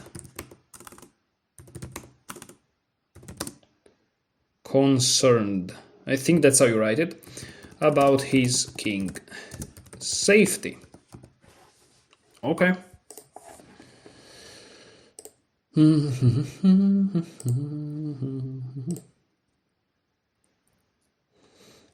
Okay, so knight e4. And here, what's the best way to approach it? There are no games, so let's turn on the engine. Seems like castle is fine. Castle. And here, what did my opponent play? Bishop f5. Bishop f5. Bishop f5. Castles. And knight e4. This would transpose to the main line. Again, main line, I mean the moves in this chapter, right? So these moves here, not variations of this chapter here. So castle, bishop f5. Okay. Only now black goes for the standard idea of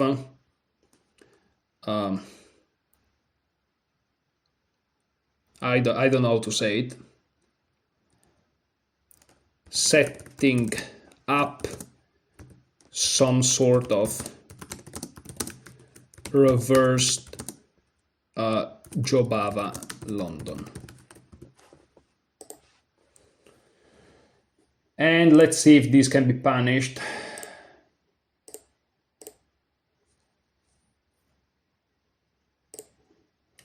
Let's see what the engine thinks. Knight h4.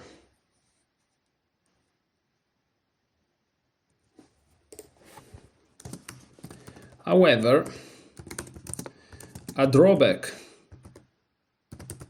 of the reverse Jobava London is that the light square bishop is exposed. This is usually not a main issue for black, but here, since the second player is behind in development, we can take full advantage of that. Knight h4. Hitting the bishop and opening up our own. Okay, so after knight h4, this will be an improvement over a game over hold up, c4, that I played in the game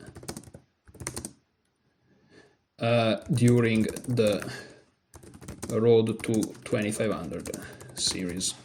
Okay, so knight h4, hitting the bishop. What is the main move only chess? Bishop to g6. Okay.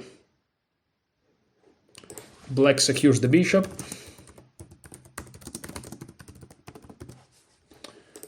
And let's see what the engine thinks. I'm gonna let the engine runs for a second here, and the video is gonna go crazy, but it seems like knight takes g6 is kind of the move. Knight takes g6. We grab the bishop pair. I assume h takes g6 is overwhelmingly the main move. Yeah, the only move. H takes g6. Black gets to open the h file, but is too underdeveloped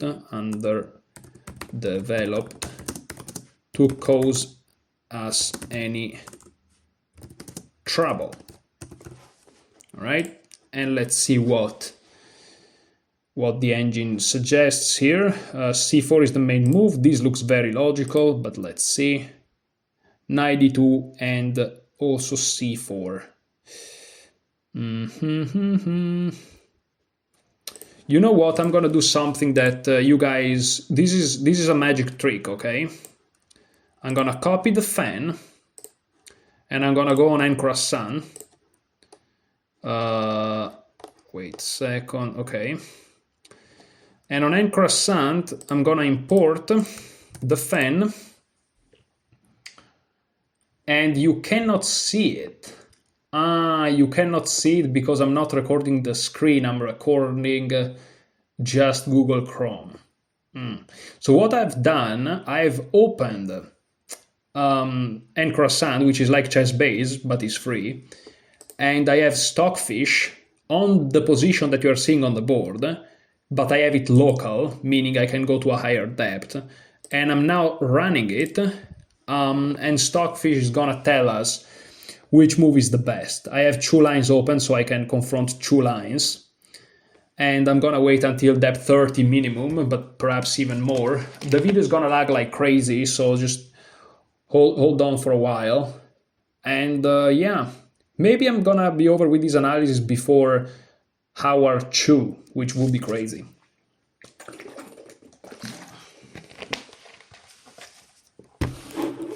I mean the analysis of this specific game, not the whole analysis. That's gonna take a longer. Okay. So yeah, the engine is really like knight d2, c4. I think I'm gonna go with knight d2 though, but you know the point. I don't even know if you can hear my voice. Hopefully yes. And even if the webcam is lagging, it doesn't matter because all you have to do is look at the position. So even if we are lagging, it should be fine. Just look at the chessboard in front of you because I'm talking about that position. So the engine is recommending knight to d2 and c4.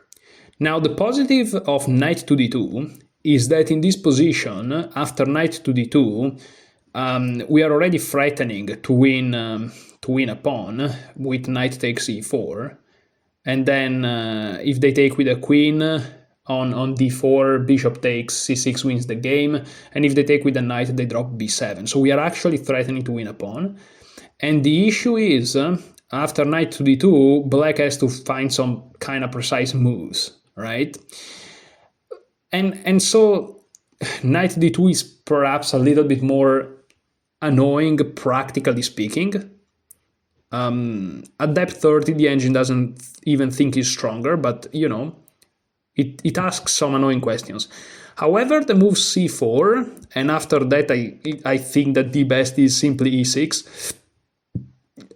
So the move c4 has some very easy reply by black, because again, e6 is the obvious move, but is more in line with the repertoire.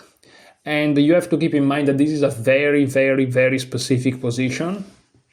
And so having c4 as a move compared to something else is, I think, is superior. On depth 31, it seems that c4 is the main move, plus 1.22. Instead, knight d2 is plus 1.04. So yeah, c4 and y is just better. Okay, so also for sake of like not keeping these analysis and this video go for like 4 hours, it's still gonna go for probably 2.5 or 3, but whatever. Here's c4. We're gonna go with c4, okay? Which, I mean, I think it's the objectively best move, but still, I think knight d2 practically is a little bit, especially online, yeah. But c4 is more in line with the repertoire, and so it just makes more sense. So c4,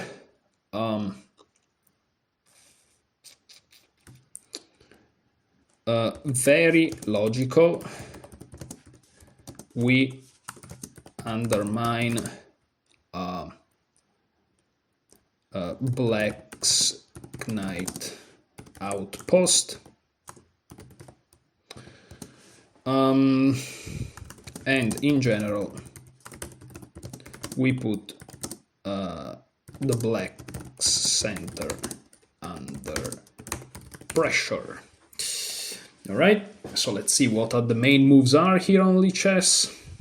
The masters, yeah, it's already, okay. E6, logical, defense d5. Let's actually write it down. Logical, supports d5. And here, what is the engine recommending? Knight c3, c takes d5. You know what I'm gonna do. I'm gonna go on and croissant. You cannot see it. I'm gonna turn on the engine. Da da da da. Okay. Because these are those positions which is just it's not like super clear which move is the best, and so you kind of want to see what Stockfish is saying, because I mean, if he's recommending two moves and they're very close to each other, then it doesn't really matter much. But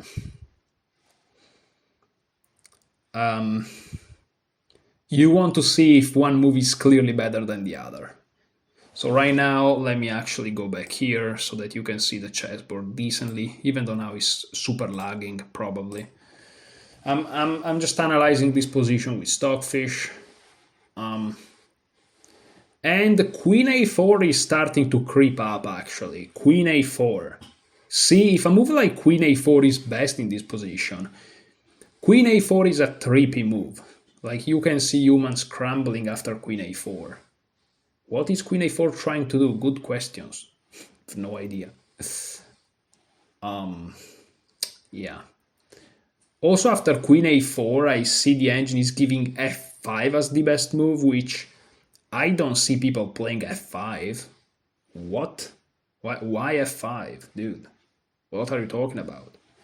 So Queen a4 may be a very interesting attempt, but Queen c3 also, sorry, Knight c3 also looks very good, forcing Black's hand perhaps. And yeah, Knight c3 looks just very logical. Knight c3. Knight c3 looks logical. Queen a4 though has the same evaluation at the time being, so we'll see.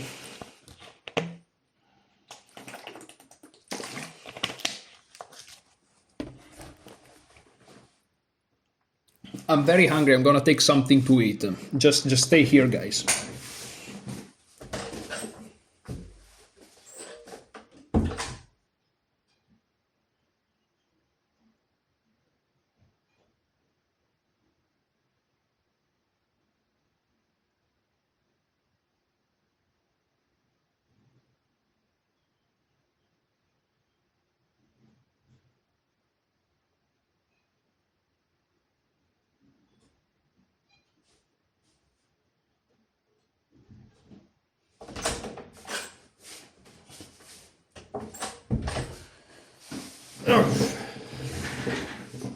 I'm back, guys, I'm back, and Queen a4 leading the way, and perhaps is even a novelty. We are finding novelties on move, what move is, on move 9 of sublines of sublines of sublines. That's how you should spend your time, guys. You only live once. Let's go. I managed to find an ice cream. Here it is, ice cream. Bon appetit.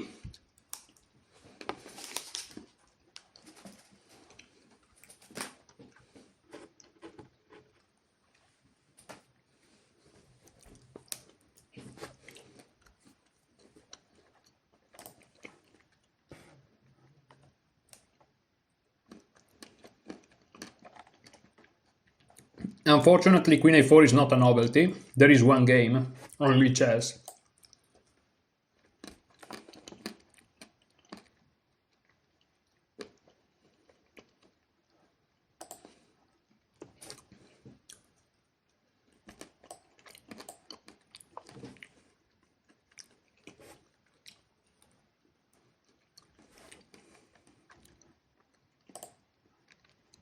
I don't even understand what I'm threatening.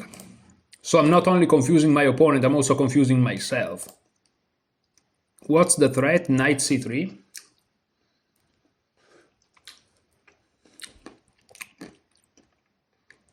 C takes, perhaps?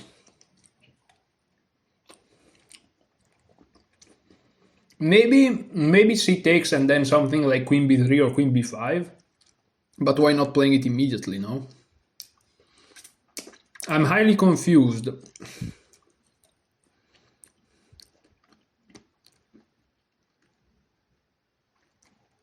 Well, first of all, we are pinning this knight. Yeah, but d takes c4 was already prevented by bishop takes c4, so I don't understand.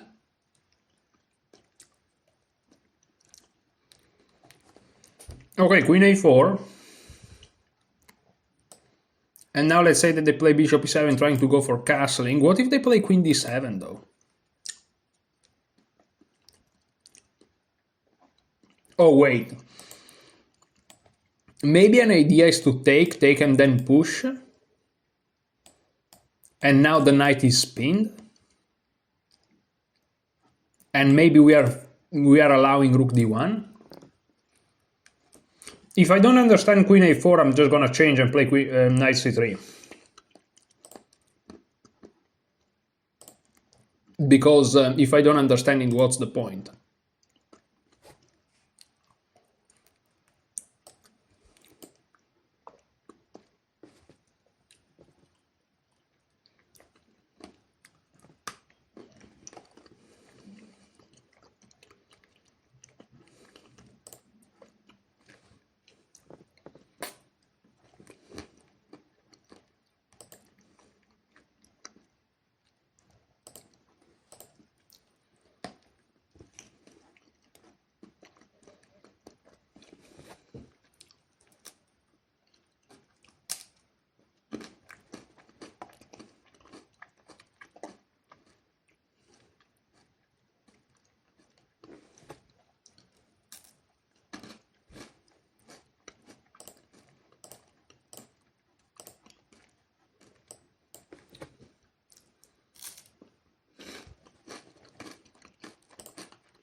I'm trying to figuring it out, but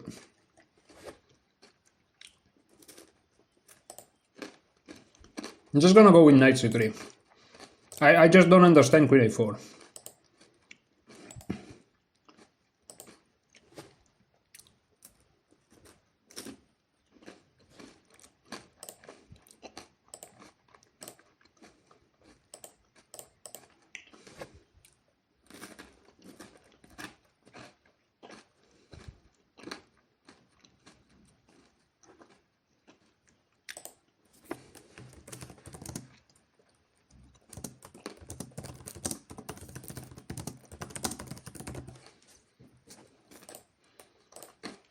That's it. Okay. And now we're gonna call this.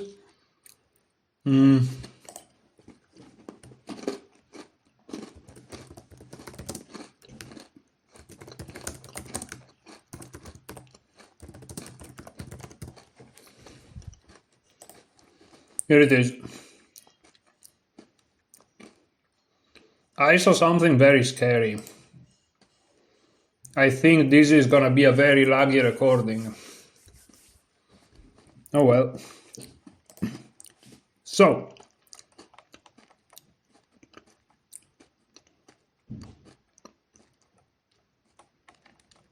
this was that. Now let's look at this game here.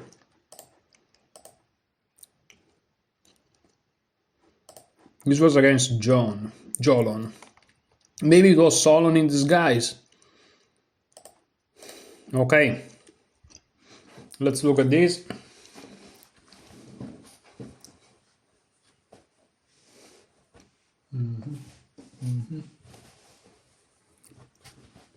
Oh, that one.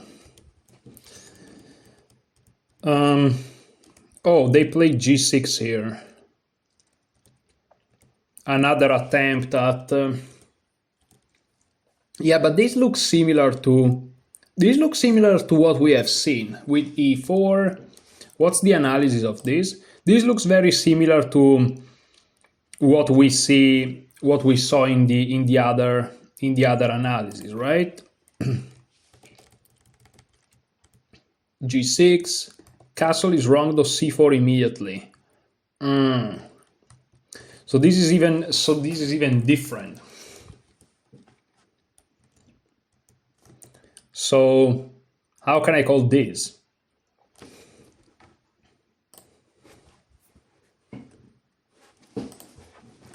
Reverse Grunfeld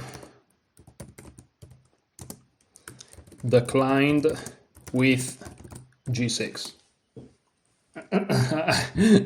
allow me to be a little bit creative here.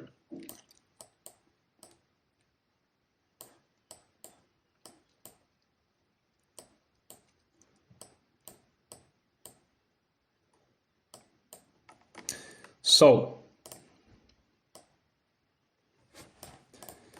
black avoids going into the reverse Grunfeld and decides instead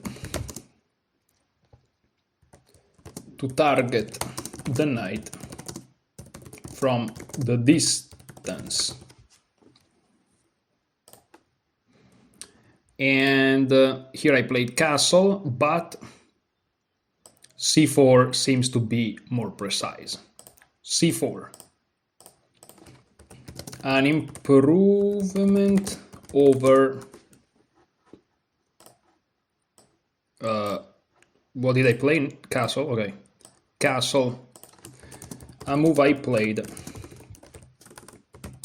in a rapid game during my Road to 2500 series. I can't even write down. Series. Okay. So c4. If they take, they probably lose the game. So now it's already tough. There is one game in the master database. Wow.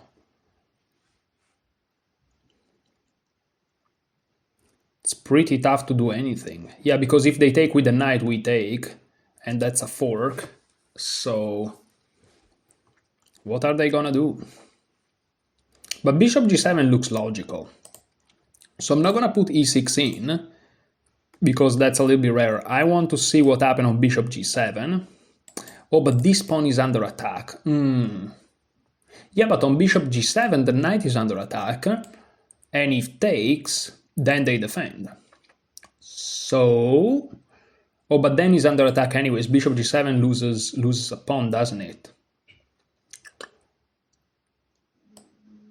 So, okay, e6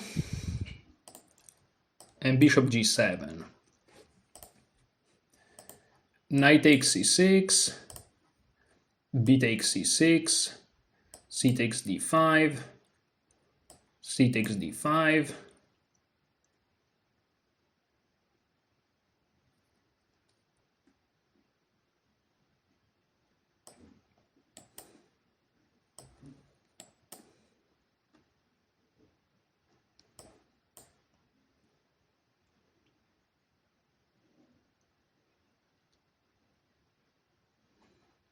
Okay.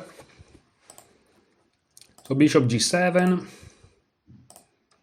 This looks logical, but loses a pawn. Knight takes c6, b takes c6, c takes d5, c takes d5, bishop takes d5. white is up a pawn with the better position. Okay.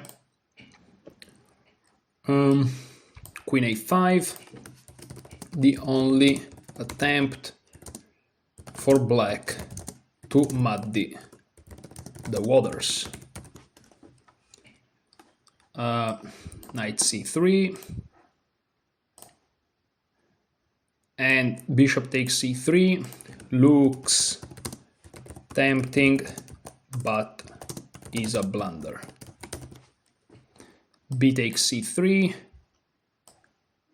queen takes c3, bishop d2, and black is dead lost.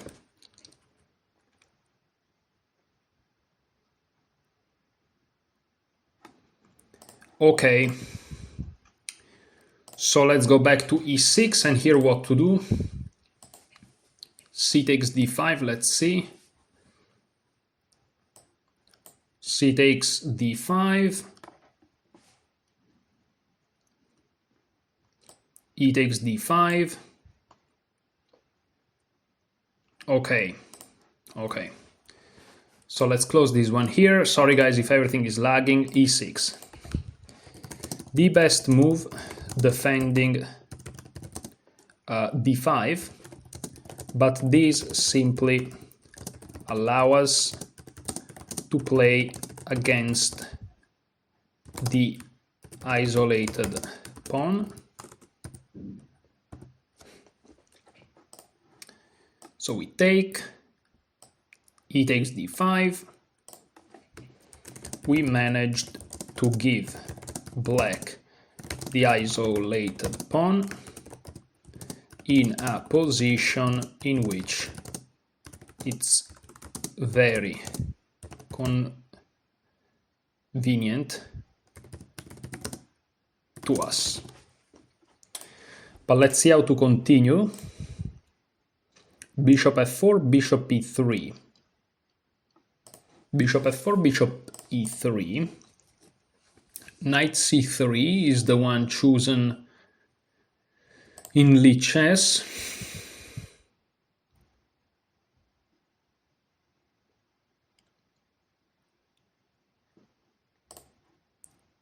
I wonder what happened on knight c3, bishop g7, bishop e3 anyways.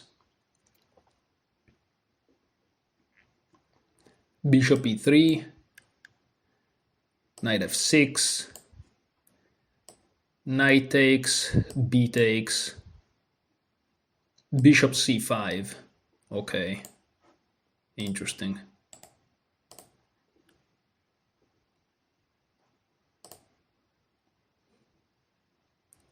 Bishop f4 looks like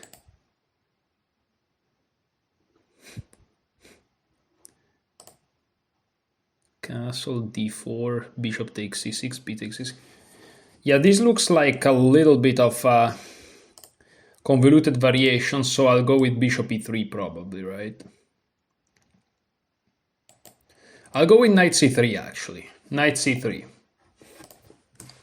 The most natural developing move. Bishop g7. Very logical. Attacks white's knight. Bishop e3. A great move, not only in order to defend the knight, but prepares the trade on c6, which would then change the pawn structure.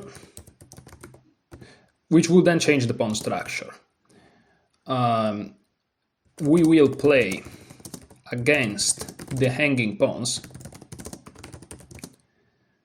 while our dark square bishop is already optimally placed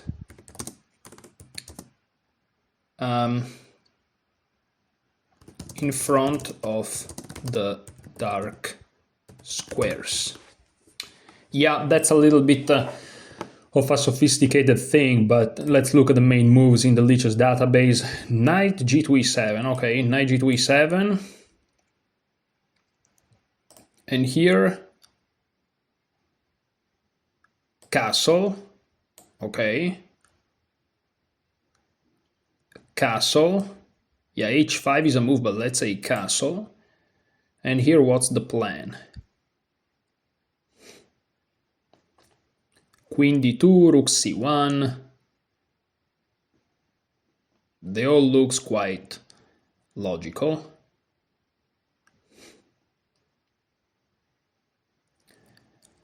Rook c1 is very, very logical. I like rook c1 a lot, to be honest. I also like queen d2 a lot. Let's say rook c1. And let's say queen d2, because I want to see what's the reaction in the Lichess database. On rook c1, it feels like that on rook c1, bishop e6 perhaps is not super good.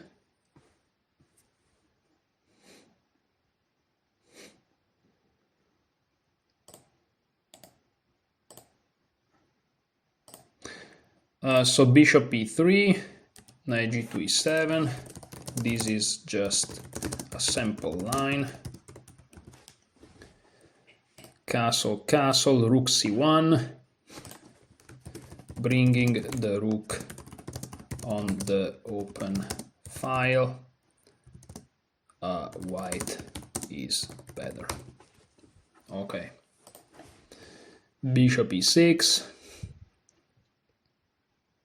Knight takes, f takes.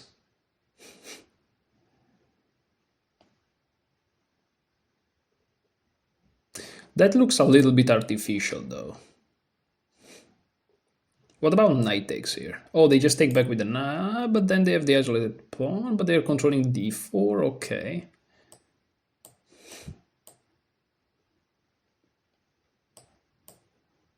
What's the threat? e4, yeah, I was about to say.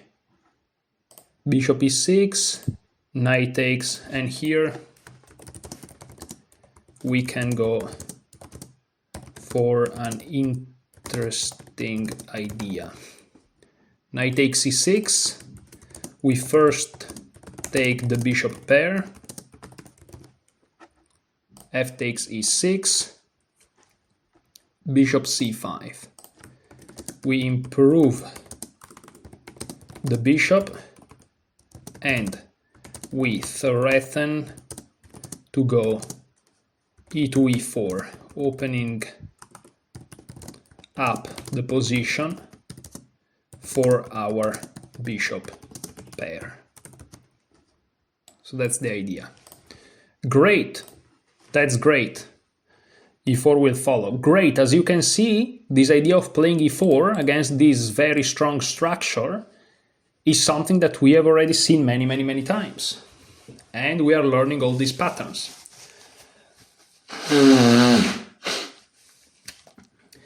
In this position here, after bishop c5, I was like, wait, the idea is e4, right? And I opened the engine and I looked at what we're threatening, and the idea is indeed e4. Why did I thought about e4? Because again, with this structure here is a pattern we have already seen. Things are coming together for you, hopefully. They are for me. And I know, if you're watching this so far in the video, first of all, you're a psycho. Welcome to the club, or to the chess lab, I should say. Hopefully things are clicking, right? And this is the tedious process that sometimes you have to do to kind of understand how this game works a little bit better. So that was the game.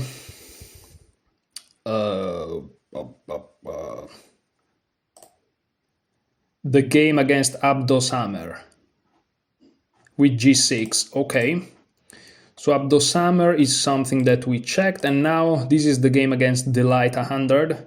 Oh, the game against Delight 100 was horrible. I mean, I won it, but I was lost at some point even.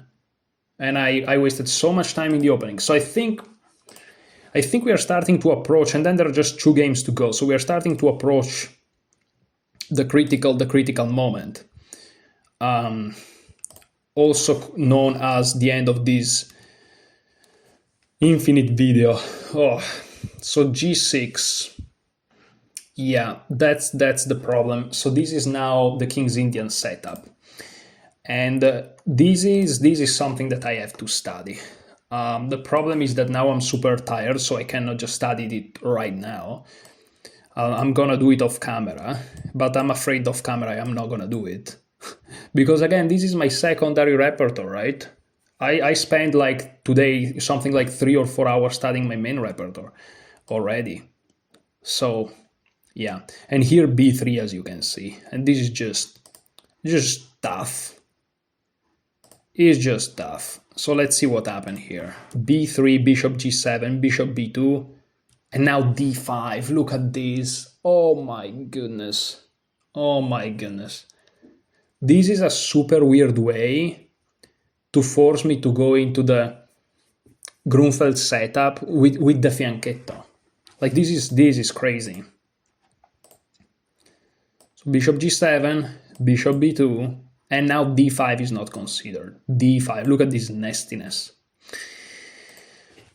This is tough. So what do we do here? So how do I call this?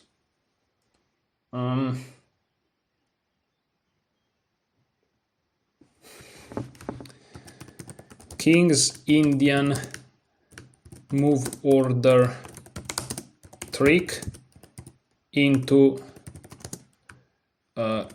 Grunfeld setup. So knight f3, knight f6, g3, g6, b3, bishop g7, bishop b2, and now d5. With this move order, Black managed to trick White into a Grunfeld, into playing against a Grunfeld setup with b3 and bishop b2. Okay. So that's a tricky way to approach it. Now, what did I do in the game? I think I played, yeah, bishop g2, which I don't think it's good. Or maybe it's okay here. So let's look at how the game went. The game went bishop g2, castle, which I don't think is good. Yeah, as you can see, castle is fine. I mean, bishop g2 is fine, but castle is a little bit... Castling here is not good because c5 and they allow to have this structure, and I can't counter it. I can't counter it. I mean, here I should have played b4 immediately, but still. And here I was in difficulties and time trouble, and eventually I lost an exchange, but my opponent capitulated in the end because of my trickery. So yeah, that's not good. So d5, okay.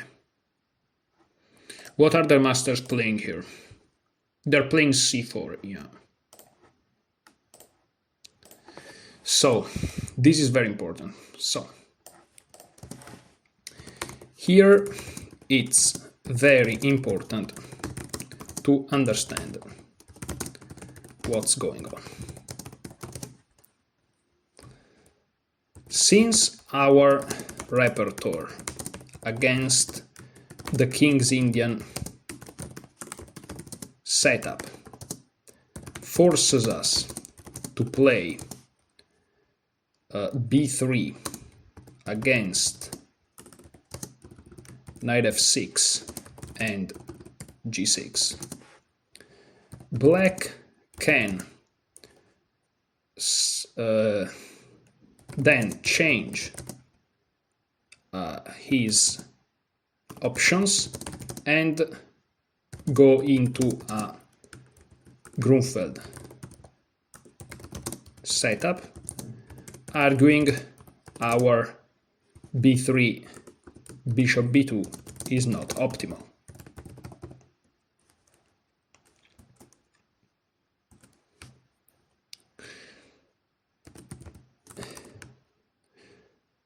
I will say that objectively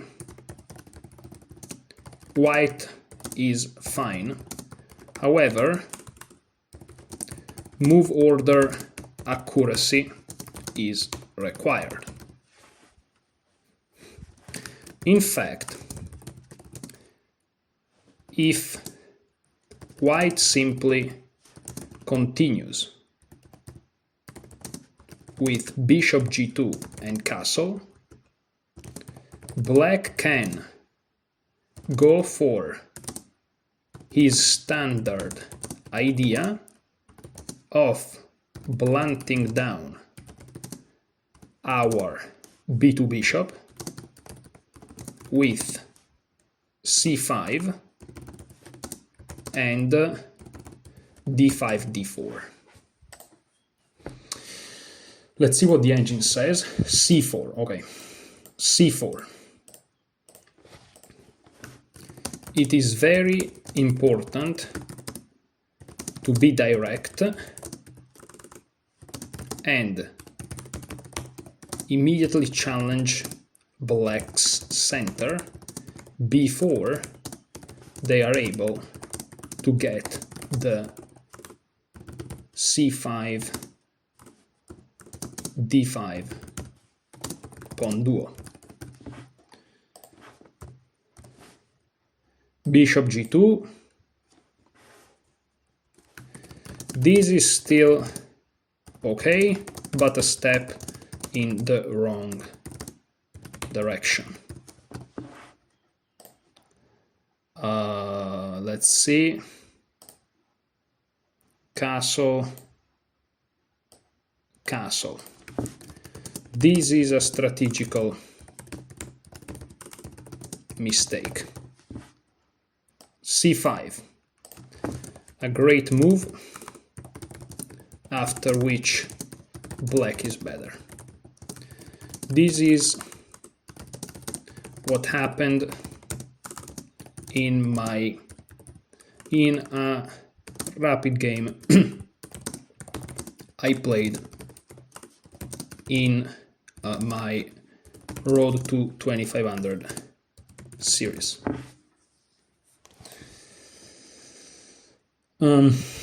c4, d4, y, okay, and black managed to shut down my bishop. e3 is already inaccurate. Would have been the only move to not be considerably worse, but after a5, I think, black has no issues whatsoever at all, because I don't know how whatsoever is written at all. Okay, so c4, very important to be direct. c6 is what they play at the master database. Castle, c6-2. So let me check something, because this may transpose. This may actually transpose. So after d5, c4, castle, bishop g2, c6. Ooh, it transposes. Oh, it transposes. Oh, it transposes to the course. Wow, it transposes to the course, guys. This is genius. We made it. So c6, bishop g2. If castle, then it transposes. Wow. Okay. This is very, very important. Okay, so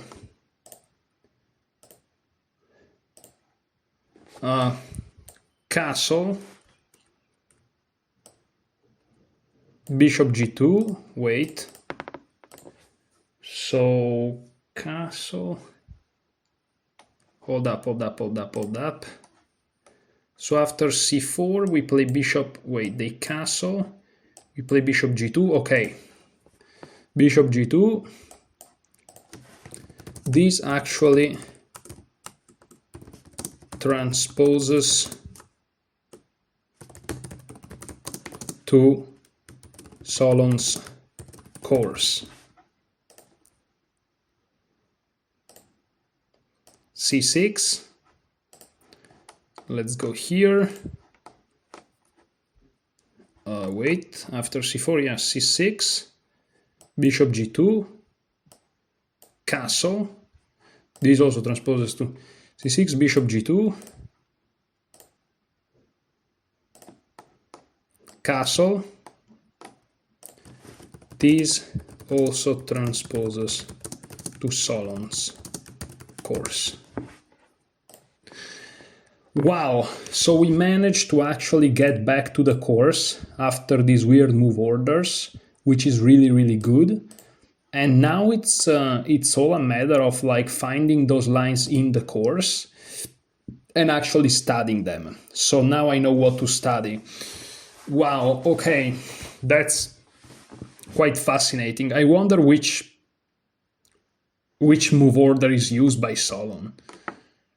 I'm very curious. Like, now it must be knight f6, g3, g6, b3, bishop g7, bishop b2, a castle. I guess he uses this move order. And now d5. Ah, so he actually covers this. Ah, he covers this. Okay. Okay, he covers this. Ah, c4. And okay, so he covers this. So this is covered via some weird move order. Because here, for some reasons, after we play c4, here there is already the bishop, because there is no pawn on d5. Ah, okay. Okay, so yes, c4 is very important. These also allow us to enter back Solon's course. Okay. Okay. Very nice, guys. Very, very nice. Wow. So this is some...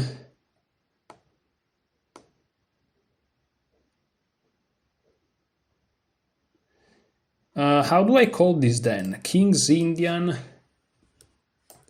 / Grunfeld setup tricky move order.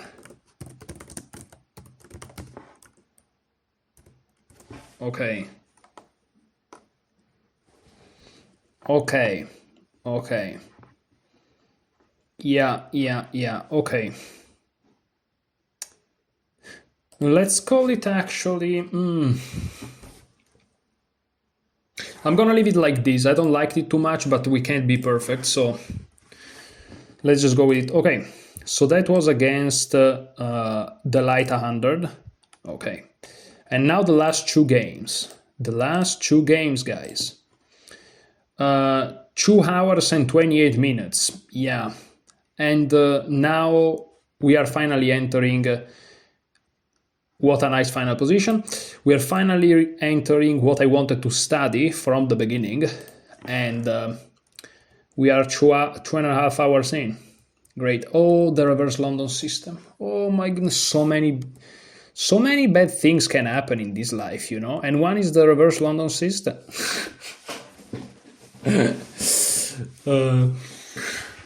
No, but this is so bad. There has to be the reverse London system. There's no way that Solon doesn't approach it. There's no way. But I don't think he does, actually, because it's rare and he looks at what's most common, rightfully so. There is bishop g4, but there's no bishop f5.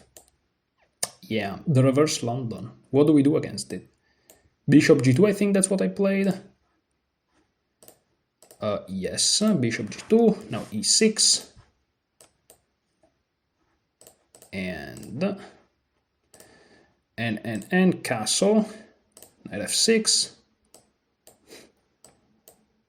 Okay, and we are back into Solon's course. Okay, fantastic.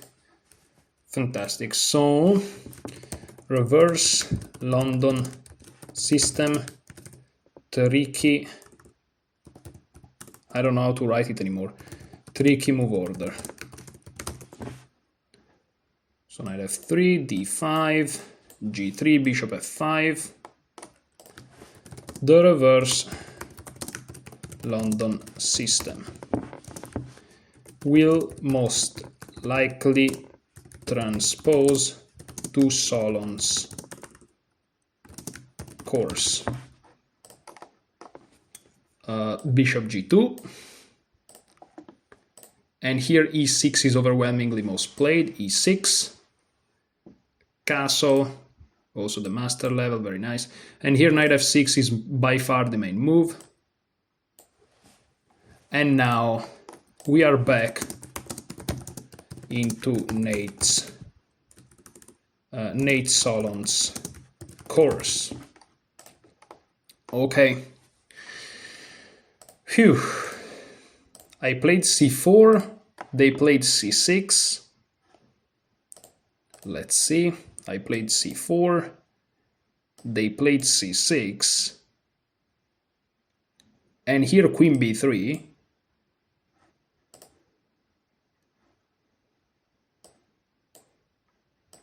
And here queen b3, and here queen b6, and here d3. Oh yeah, so basically what I did wrong in this game is this. I played the game correctly, but in this position here, let me show it to you. This is very, very interesting. So let's go here. Where was it though?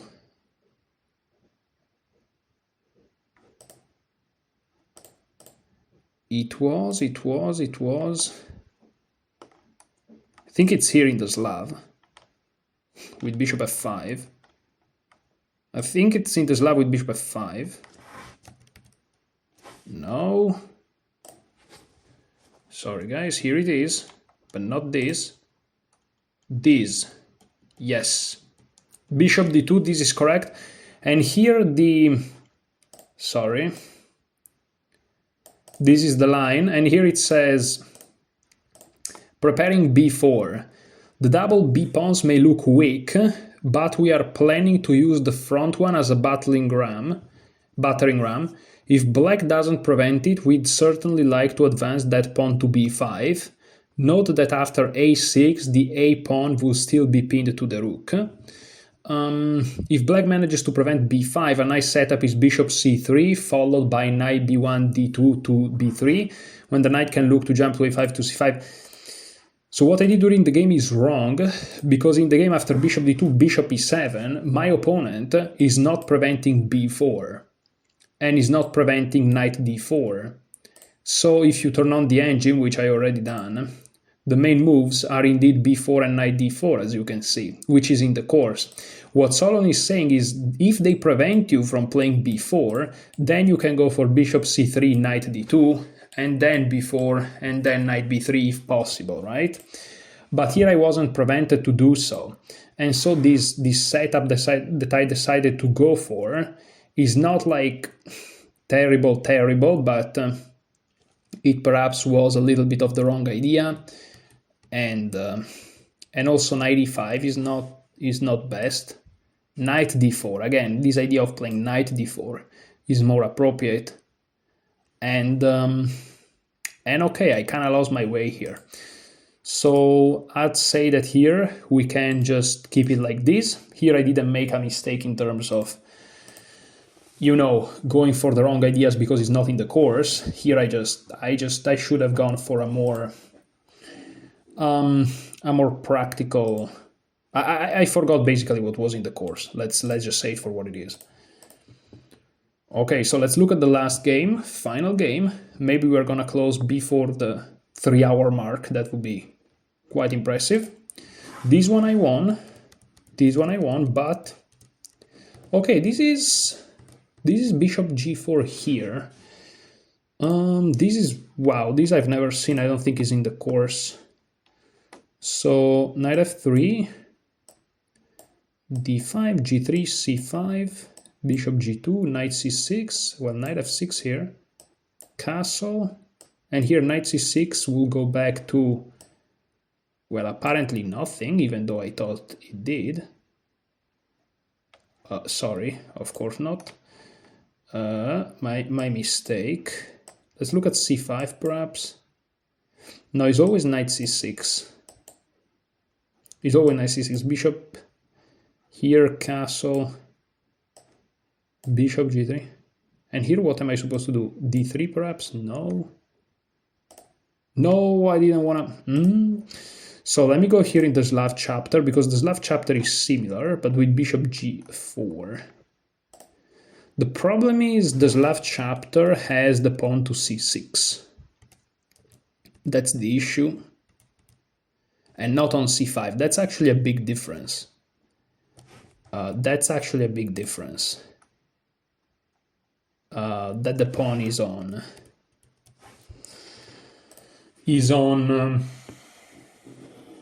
c5, because basically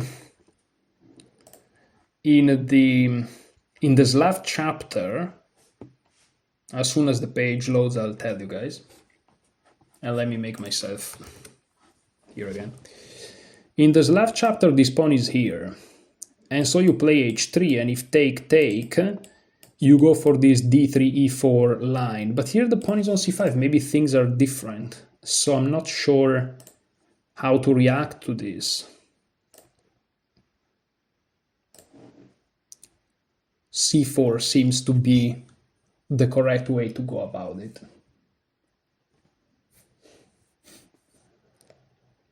Interesting. So, okay.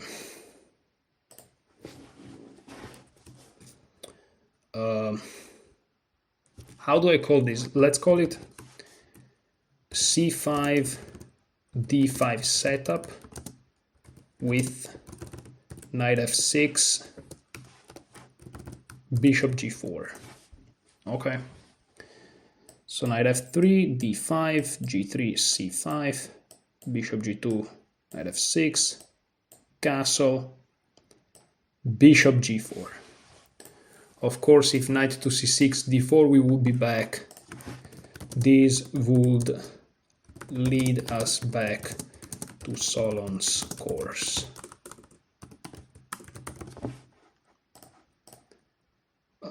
Sorry. This is an independent line which is not mentioned in Solon's course. It's similar to the Slav chapter, the only difference being that in the Slav setup shown by Solon, the c-pawn is on c6 and not on c5. Let's see what happens if we try to play in the same way.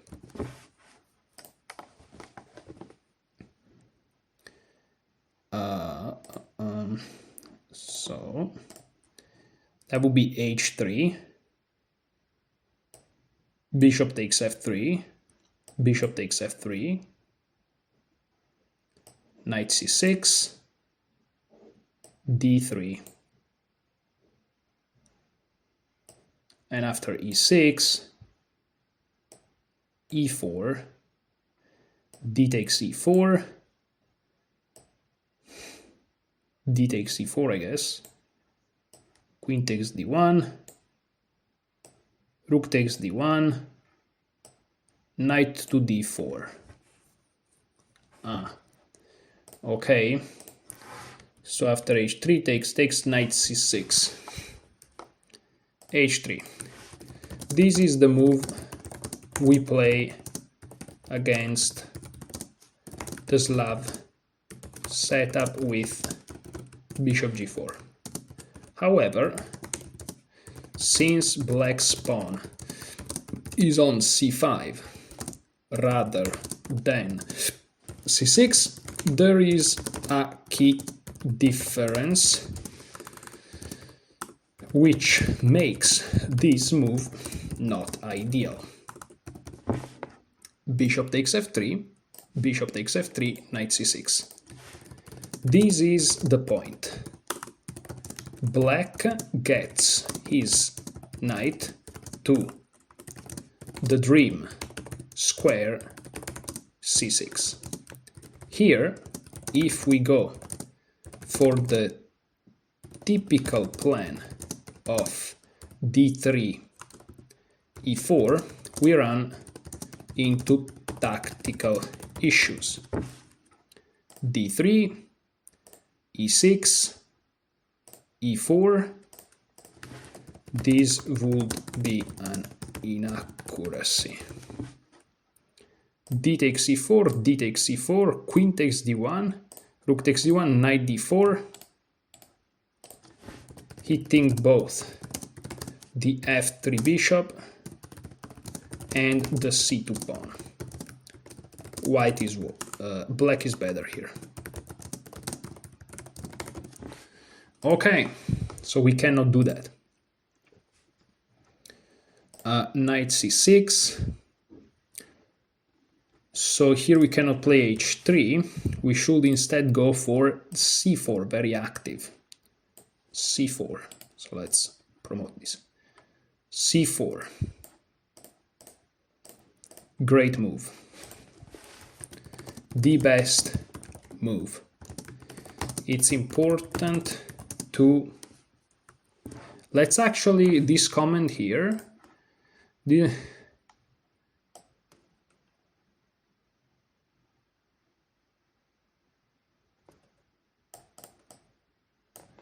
this part of the comment here, the best move. Let's see what happens if we try to play in the same way we do in the Slav chapter against bishop g4. And there is this line here. Okay, so c4 is superior. Great, I like it. See, you find the gems after 2 hours and 40 minutes that you are analyzing. So c4.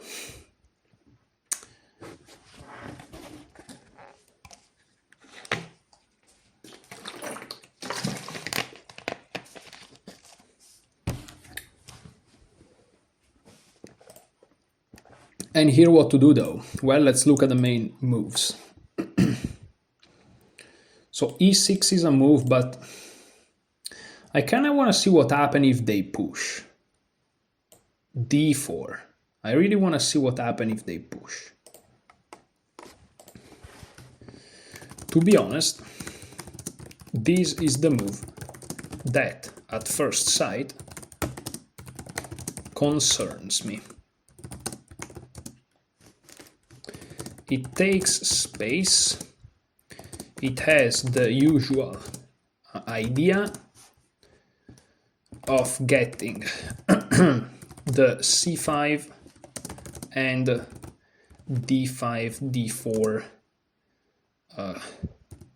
cramp on white's position. Why does this work for us here?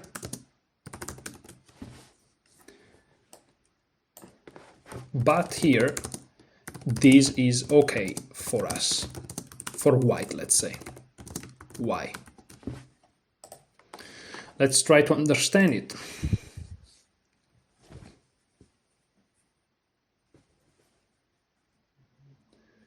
So there is knight e5, which attacks the bishop, with queen a4 to follow, which is interesting. There's also b4. Okay, I'm gonna go with b4 because this is typical. b4. b4. Another great move that here works really well.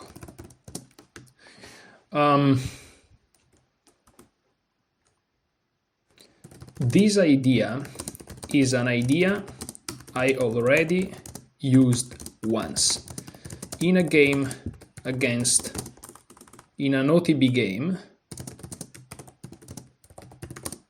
against a friend of mine. The point is that white attacks black center before black had played knight c6. No, that's not true, because in that game it was already played. Before black can support his center, sufficiently support his center. Also, the black king is still in the center, which adds difficulties for the second player. Very important, this b4 idea. Very important. This is how you master your opening, guys. All of this idea, and now it's tough. It's just masters know when, in which position, where to use the ideas.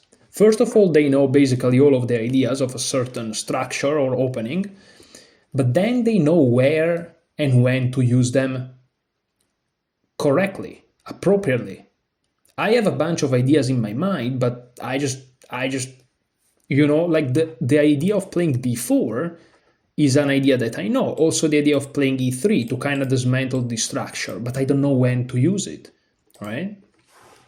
And here b4, look at that. And here e6 is the main move. What else is there? Queen c7, knight bd7.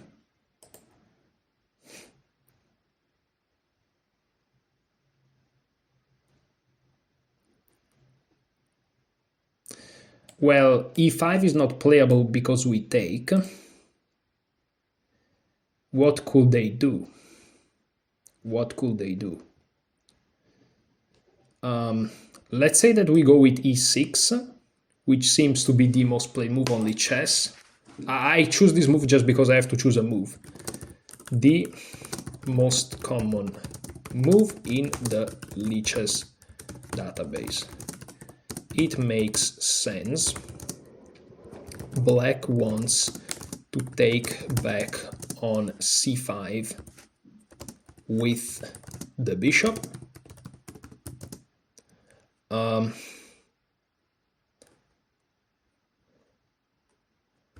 And with the bishop, okay. And now what's the move?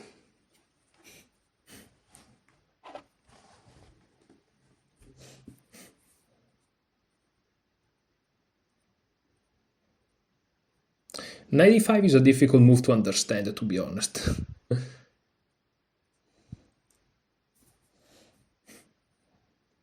It's a difficult move to understand because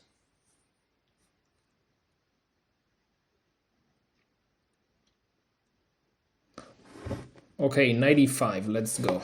Oh, knight e5, no, knight e5 is obvious. Knight e5 is so obvious. We are attacking everything. Knight e5. The best move, but also a logical one. White is attacking both the g4 bishop and the b7 pawn. Black is already in trouble. You will forgive me, guys, if I didn't saw immediately that this move attacks two things. But you know, after almost 3 hours that you are there, and also after it has been probably 6 or 7 or perhaps even 8 hours today that I've studied chess, so I'm a little bit... You will forgive me if I don't see things immediately. But yeah, e6 makes no sense then. What happens if they take?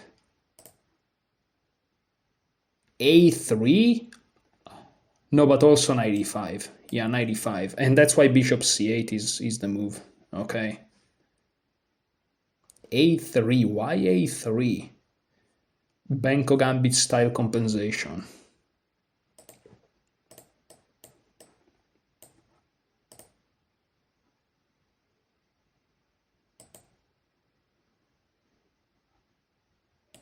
Let's just put 95. Let's actually leave it like that. So b4. Wait, actually no. C takes. Let's try to. C takes a3. a3. White plays in typical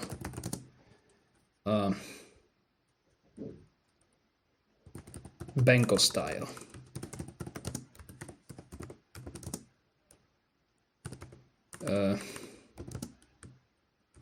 We give up a couple of pawns. We give up a pawn for rapid development, considering black is already underdeveloped. B takes a3.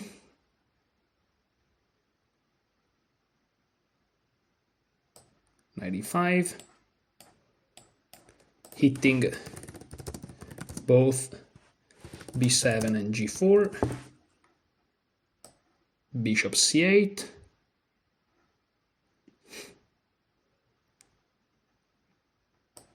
Queen a4.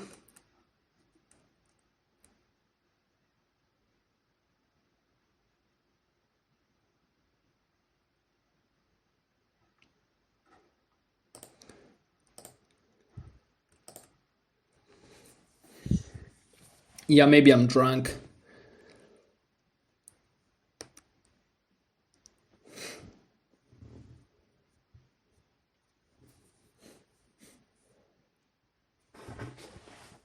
For example, knight b to d7, what happens?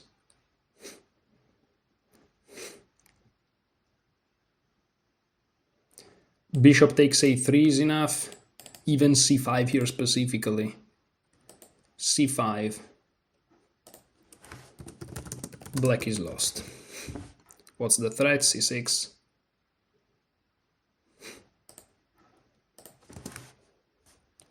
Knight takes a3. c6. Are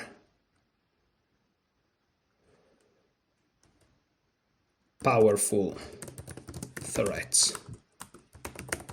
But okay, the position becomes very concrete then. Okay. So e6, knight a5, and here they don't have bishop c8. They don't have bishop c8.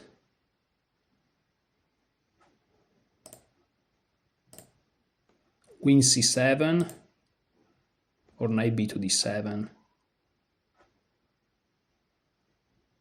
Queen c7.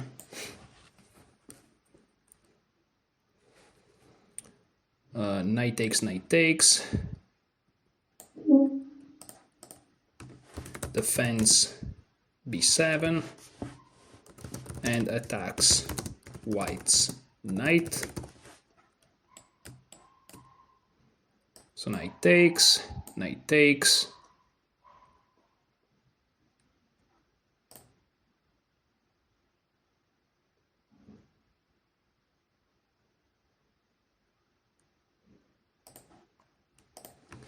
We can take advantage of the exposed knight.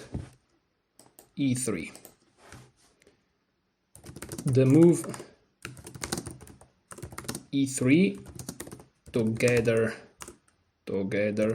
with b4 is the main way to counter black's c5 d4 structure. Here it comes with tempo, since we are also hitting black's knight.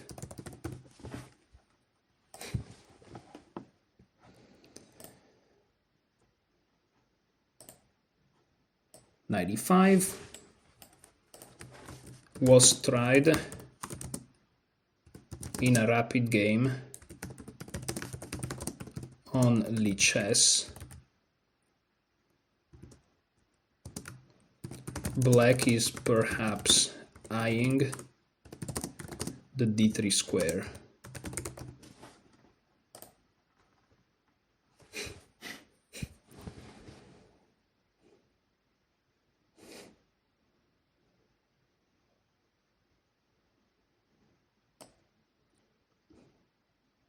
d3. A novelty.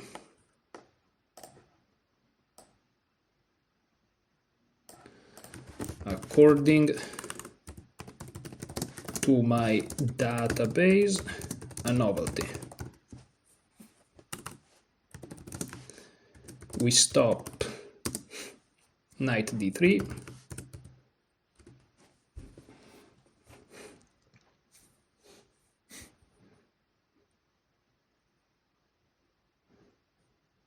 We stop knight d3. White has the bishop pair, is exerting tremendous pressure against black's center, and black is underdeveloped. Also, we have an unopposed light square bishop. White is better. Okay, that sounds great. Okay, and that's pretty much it. So, okay, hopefully right now the lag is gonna stop, because all of the analyses are closed. Let's close all of this. We went over all of the 9 games I played with white pieces. There are still a couple of situations in this analysis where I reference Solon's course, and in those instances I'm gonna have to kind of study those lines. It has been 3 hours, but again, I just finished another studying session, so I'm really a little bit, I'm not even too tired, to be honest, but a little bit. I can feel that I'm not like super sharp, so I'm gonna study those lines on my own, either later or perhaps even tomorrow, or even another day, why not? I'm not sure tomorrow I'm gonna play, because I think I need 1 or 2 more days to make sure that all of these informations that I gathered today make some sense. I'm gonna repeat all of these things, I'm gonna reread all of these, and then I'm gonna study the lines that are critical in this analysis. And yeah, that's pretty much it. Hopefully you guys saw a little bit one of the ways that you can do in order to improve your opening understanding. And again, when I say opening, I mean whatever you play. In my case is one knight f3, right? And specifically this idea of eventually going c4 against pretty much anything. But as you can see, depending on which setup black goes for, there are many different things to be done and to be said, and there are many ideas that white has, and often you use these ideas in many different lines, but not all the ideas goes well in every single line, and that's kind of the difficulty, but that's also the road to mastery, right? To know exactly when to use something. That would be pretty cool. So having said that, thank you so much for watching. Enjoy your chess.